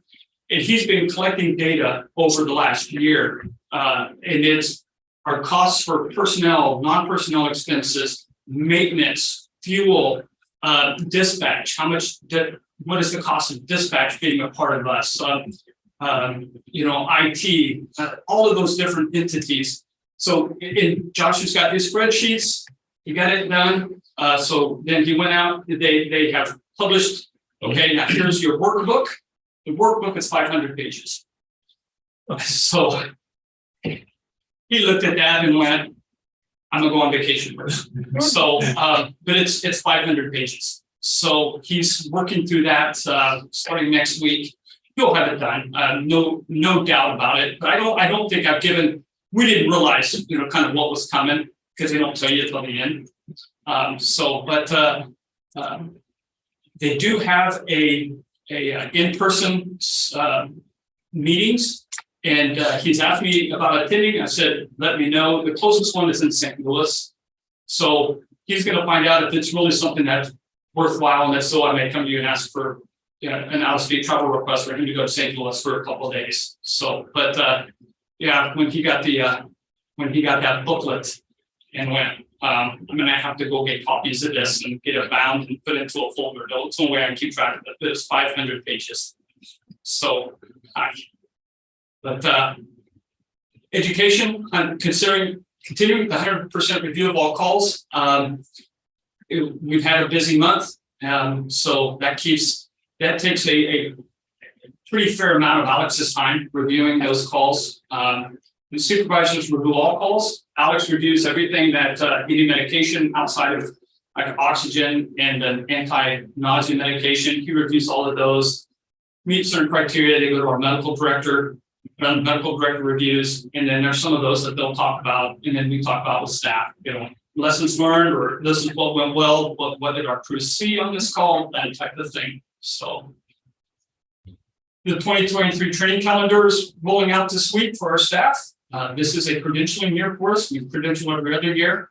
And so that's a big part of the year, making sure that our staff are competent and in everything that we do, protocol tests, general knowledge tests, hands-on skills tests of everything. So that takes quite a bit of his time as well. We do have mandatory staff training on some new and updated SOGs, standard operating guidelines, standard operating procedures, as well as some protocols. So we try to do a lot of this if we can on duty, but these are pretty big and pretty robust. So it's mandatory off duty. So they'll get done with the shift, then they'll have a 2-hour mandatory training that all our staff have to attend. So, so that is the last week of this month. So community outreach still continues our car seat check lanes. We have the second Tuesday of every month. We have somebody there for a couple hours. And this is another one of those things that Josh works on, once a week or something. The hospital will call and say, hey, we have a new mother and they don't have car seats. They don't have any, they don't have the funds for one. So he uses the grant money, gets a car seat. If we keep them in storage and then have fire headquarters, because that's where the car seat check lanes are, if he can get one from there, if not, he goes and he buys one, takes it, and then we have somebody go and install it for this family at the hospital. So that just is one of those things that just keeps turning along. So and then we're starting to get calls for some CPR classes. So we do CPR for multitude of medical facilities, doctor's offices, dentist offices, and things like that. And spring is where we start to get some of those calls. Hey, we need to be recertified. So our outreach team works with them and gets them CPR recertified.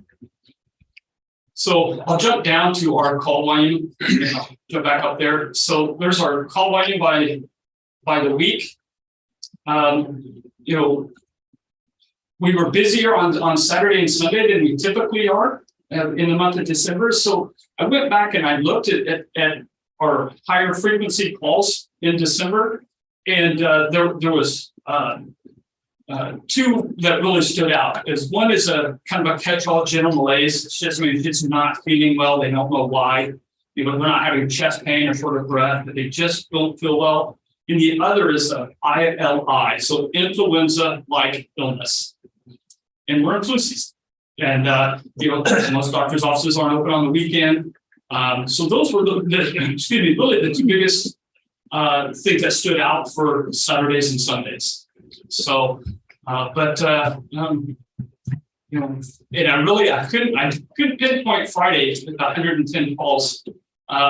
You know, students were gone half of the month, but we did have some weather in there as well. So, but the general malaise and the ILI really kind of stood out to me.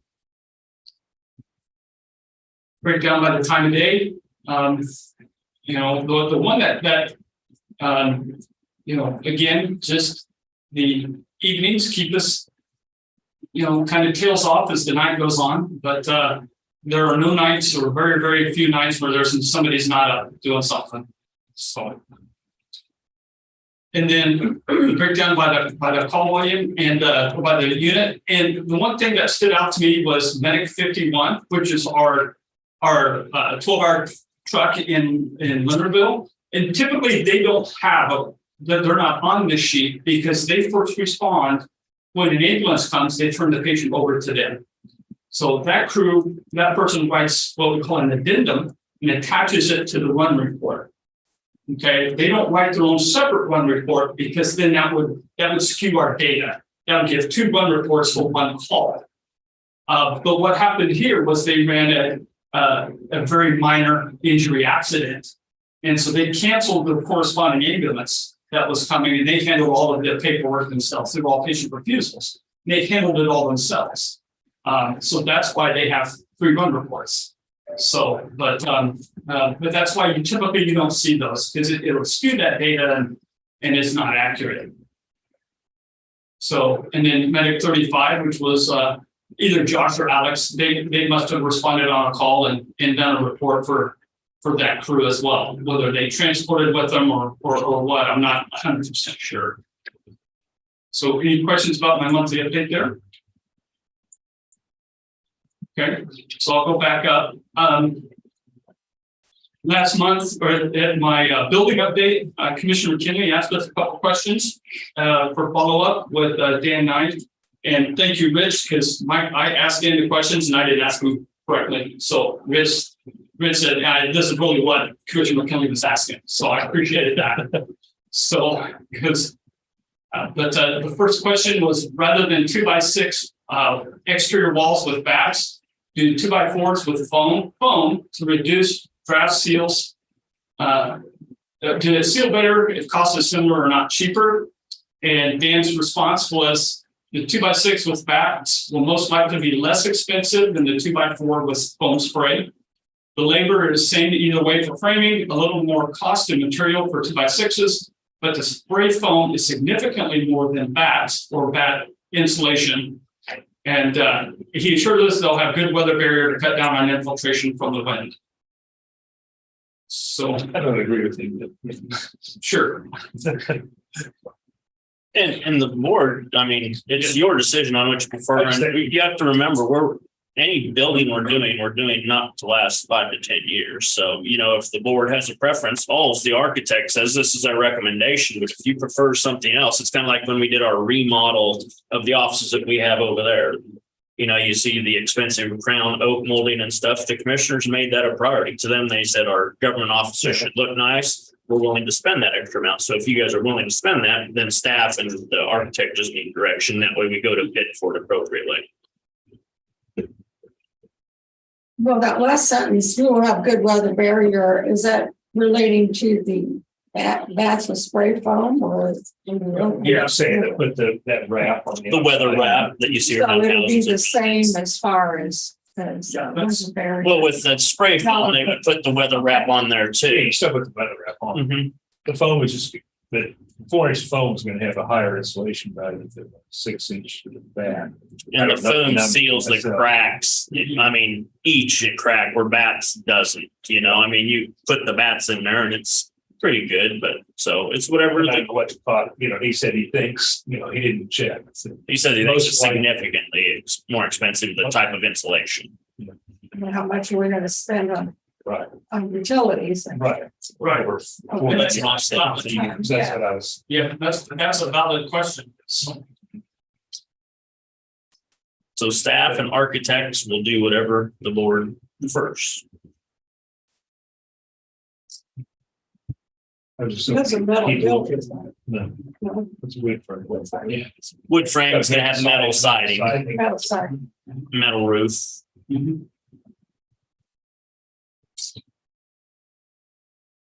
Those utilities going up. I would think that's fine. Prefer.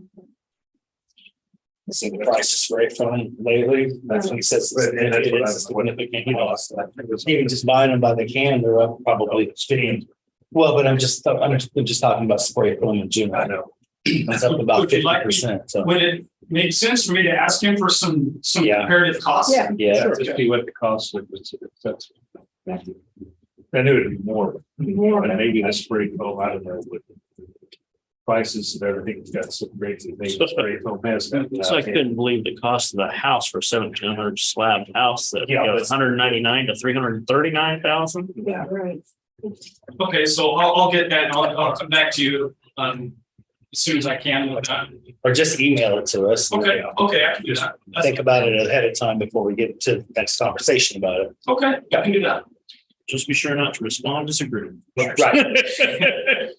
The next question pertained to the safe room, and which was kind of better pouring the concrete in place as the walls versus filled concrete blocks, and the cost difference there. His reply, the cost is pretty similar between the poured concrete and the block. The savings is in the schedule. Typically, waiting on a mason takes more time than having a concrete sub was already on site. That makes sense to me. Yeah. Okay, I thought about that. Concrete guys already there. So. sure. I'd also think from an engineering perspective, having that coming in off the walls isn't really changing thing from block or just already having it built in. Yeah, I didn't think about the extra. Having a masonry sub instead of just a concrete sub. The next thing that I had was Chairwoman Folke asked me about our billing and our insurance. So this is what we got from our billing company out of Wichita. So as you'll see, they broke it down by Medicare, HMO, Medicare, Medicaid, contractual, commercial, auto insurance. So you can see the total charges, the write-offs.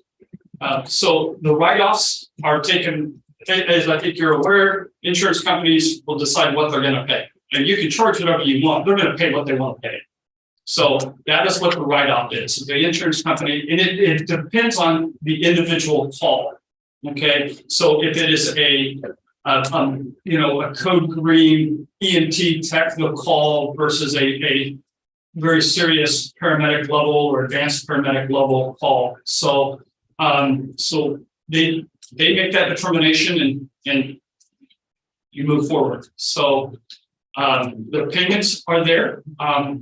and that's total payment for those calls. So, for example, the Medicare HMO, 36 calls, total payment of $13,000. So, and that's broken down by each of those. And then the balance is one that's always a little tricky. That number fluctuates by the day. So what the balance is it can be deductibles, co-pays that is left to the individual to pay. Or it can be that, let's say, they'll submit a claim to the insurance company. The insurance company comes back pretty quickly and says, we're going to write off this much. This is what we're going to pay. And then that balance, maybe it's just the payment hasn't come in yet. So there are some of these, we get payment pretty quickly. We may get it in 3 or 4 days. There are some of them we may not get payment for 60 or 90 days. Sometimes we get payment, we'll get an individual check or an individual deposit for one call, and sometimes they bundle them. So, we'll receive a check for $7, or some will come in through direct deposit from Shiloh, and so if you have, 3 or 4 different companies, it'll be $20,000. So it's very fluid. That number just bounces around, really by the hour. But so this is a snapshot in time at the end of the year of 2021. So, and then the last thing is the percentage that we've collected. So the contract, my understanding of that is we do bill the hospital sometimes for some of these transfers, and I believe that's what those were from. We probably billed them 3 times in 2021. So and then there's an overpayment there for some reason that they haven't figured out yet, but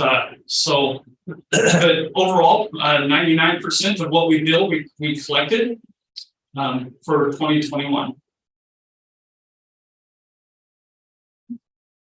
Any questions about that? It's a good percentage. Yeah, well, you're collecting that, but what percentage of our actual costs is that? Well, if you look at our budgeted costs for our budget, we collected about 25%. Yeah, we collect 100% of it. It isn't 100% of our costs. No, it's make sure anybody understands. Oh, yeah, absolutely. No, it's not 100% of our costs. It's 100% of what they have agreed to pay. Hey, that's not what our costs is. Correct. It is not what our costs are. And I don't remember what that was. He said about 25%. Yeah. Yeah, and that's about where it is. That's standard. So this is why the EMS Association, Kansas EMS Association, is really pushing our legislature to increase our Medicaid funding to help, because the funding is a huge problem with EMS. It's and that a lot of it comes from reimbursements. So having more calls with Medicare. Yep. Medicare, Medicaid. So that's an interesting report. Yeah. Yes, it is. It is. It's and it's a lot of information there to really delve down and understand and such. And our billing company does a very good job. So when our crews write a report and when they're done, when they're finished with it, it's completely met all the validation rules. Then they click, ready for billing, and the billing company grabs. They get into our software every 30 minutes, and they grab those, and they're submitted within 24 hours of when it's been quote unquote grabbed. So they do a very good job. Questions about that? Not, I've got one more thing for you. I do have a request to fill an open position. We're losing one of our long-time paramedics. He has accepted the director job in his hometown. It's his hometown, it's the hometown of his wife. It's where the rest of their family still live. And this was an opportunity for him to be a leader in the community where he grew up. So hate to see him go, but I think he will do well. So I'm looking for a paramedic or an advanced EMT if we can't find a paramedic. To fill a budgeted paramedic position. The goal is to hire a paramedic, replace the one of the same certification. He's a paramedic, I want to hire a paramedic. So it is budgeted, so there's no fiscal impact outside of our budget.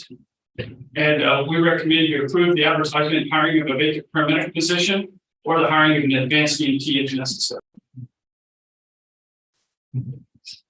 Sounds like a good deal for him. It is, and you can't fault. I've joked to him that I don't ever come back, but he came to us. He he did it absolutely textbook. He came and said, "Hey, I'm going to apply for this job," and then he came back to me and said, "Hey, I'm getting an interview. Help me." Hey, what? So we talked about it. Here are your strengths. So highlight your strengths. Here's some weaknesses. So, don't highlight those, but be thinking about those, but yes. But yeah, I can't fault him for this. Hate to see him go. Might approve the advertisement for hiring of a vacant paramedic position or advanced EMT at this.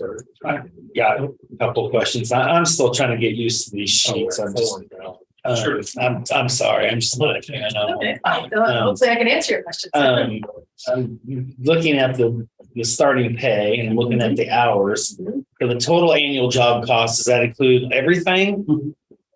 It's benefits Okay. everything. Yep, that's what you would ask for. So if you guys That really want to have includes this salary, I can change that. Well, I want the entire thing, but I want the salary and the benefits separated.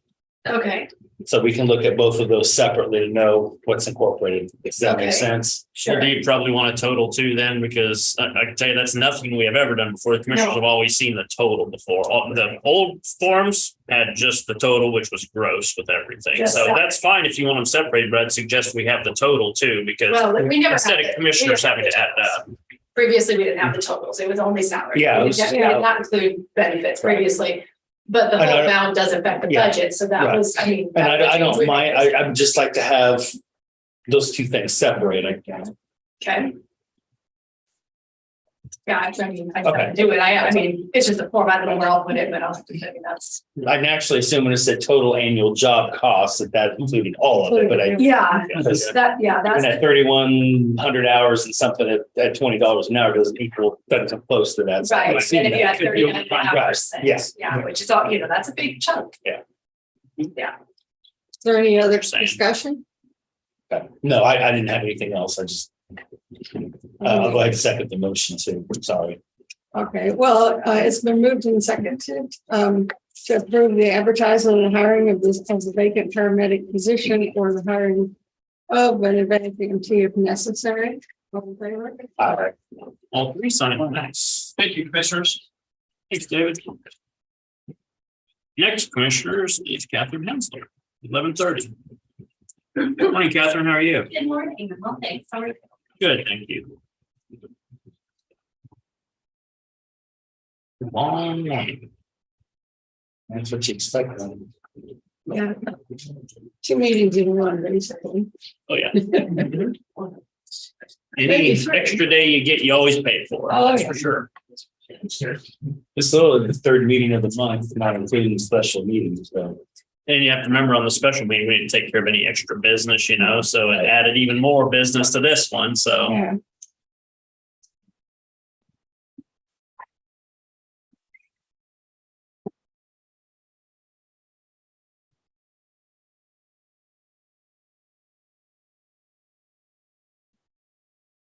Okay, Catherine.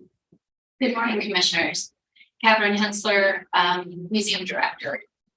So I'll first start with the numbers for visitation and tours at the museum in the month of December. There were 86 visitors to the museum, 28 to the Goodnow House, 47 to the Woodhouse Museum, and then, of course, the Pioneer Log Cabin was closed because their season only runs from April to October every year. We are starting to track some new statistics related to volunteer hours. And in the month of December, we had the commitment of 39.5 volunteer hours, and those are spread across the museum and the society. As far as education and outreach, the December 18th holiday open house, I think was a great success. It went well and we had 30 attendees altogether with the staff and volunteers. We had 39 people present that day. And thank you to those of you who attended and visited. Some of you took pictures, posted those online. Thank you guys so much for that support. We really do appreciate it. And it's nice to get the word out. We will likely be doing this again next year. And in addition to that, we will also probably be hosting a few more open houses at some of the other properties throughout the year. We are going to be, I'll mention it a little later, but we will be hosting an open house for Kansas Day, which is upcoming in about a week and a half. So January 29th is Kansas Day, and the museum and the Goodnow House will be hosting that open house. Curator Highsmith participated in the He-Man in Focus segment on Monday, December 19th, and she spoke about historic weather events that occurred in Riley County in the years past. And then just this past Monday, she also was the guest on He-Man in Focus, and she spoke about Dr. Martin Luther King Jr.'s speech here at K-State on January 19th, 1968.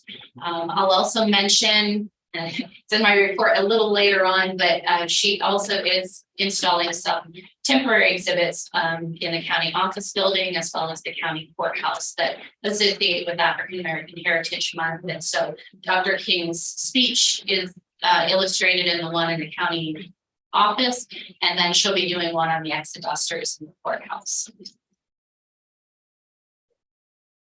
Curator Highsmith, myself, and the county's public information officer, Vivian Uccello, will be guests tomorrow morning on KSNT. We'll be speaking about Kansas Day and how the museum will be participating, and then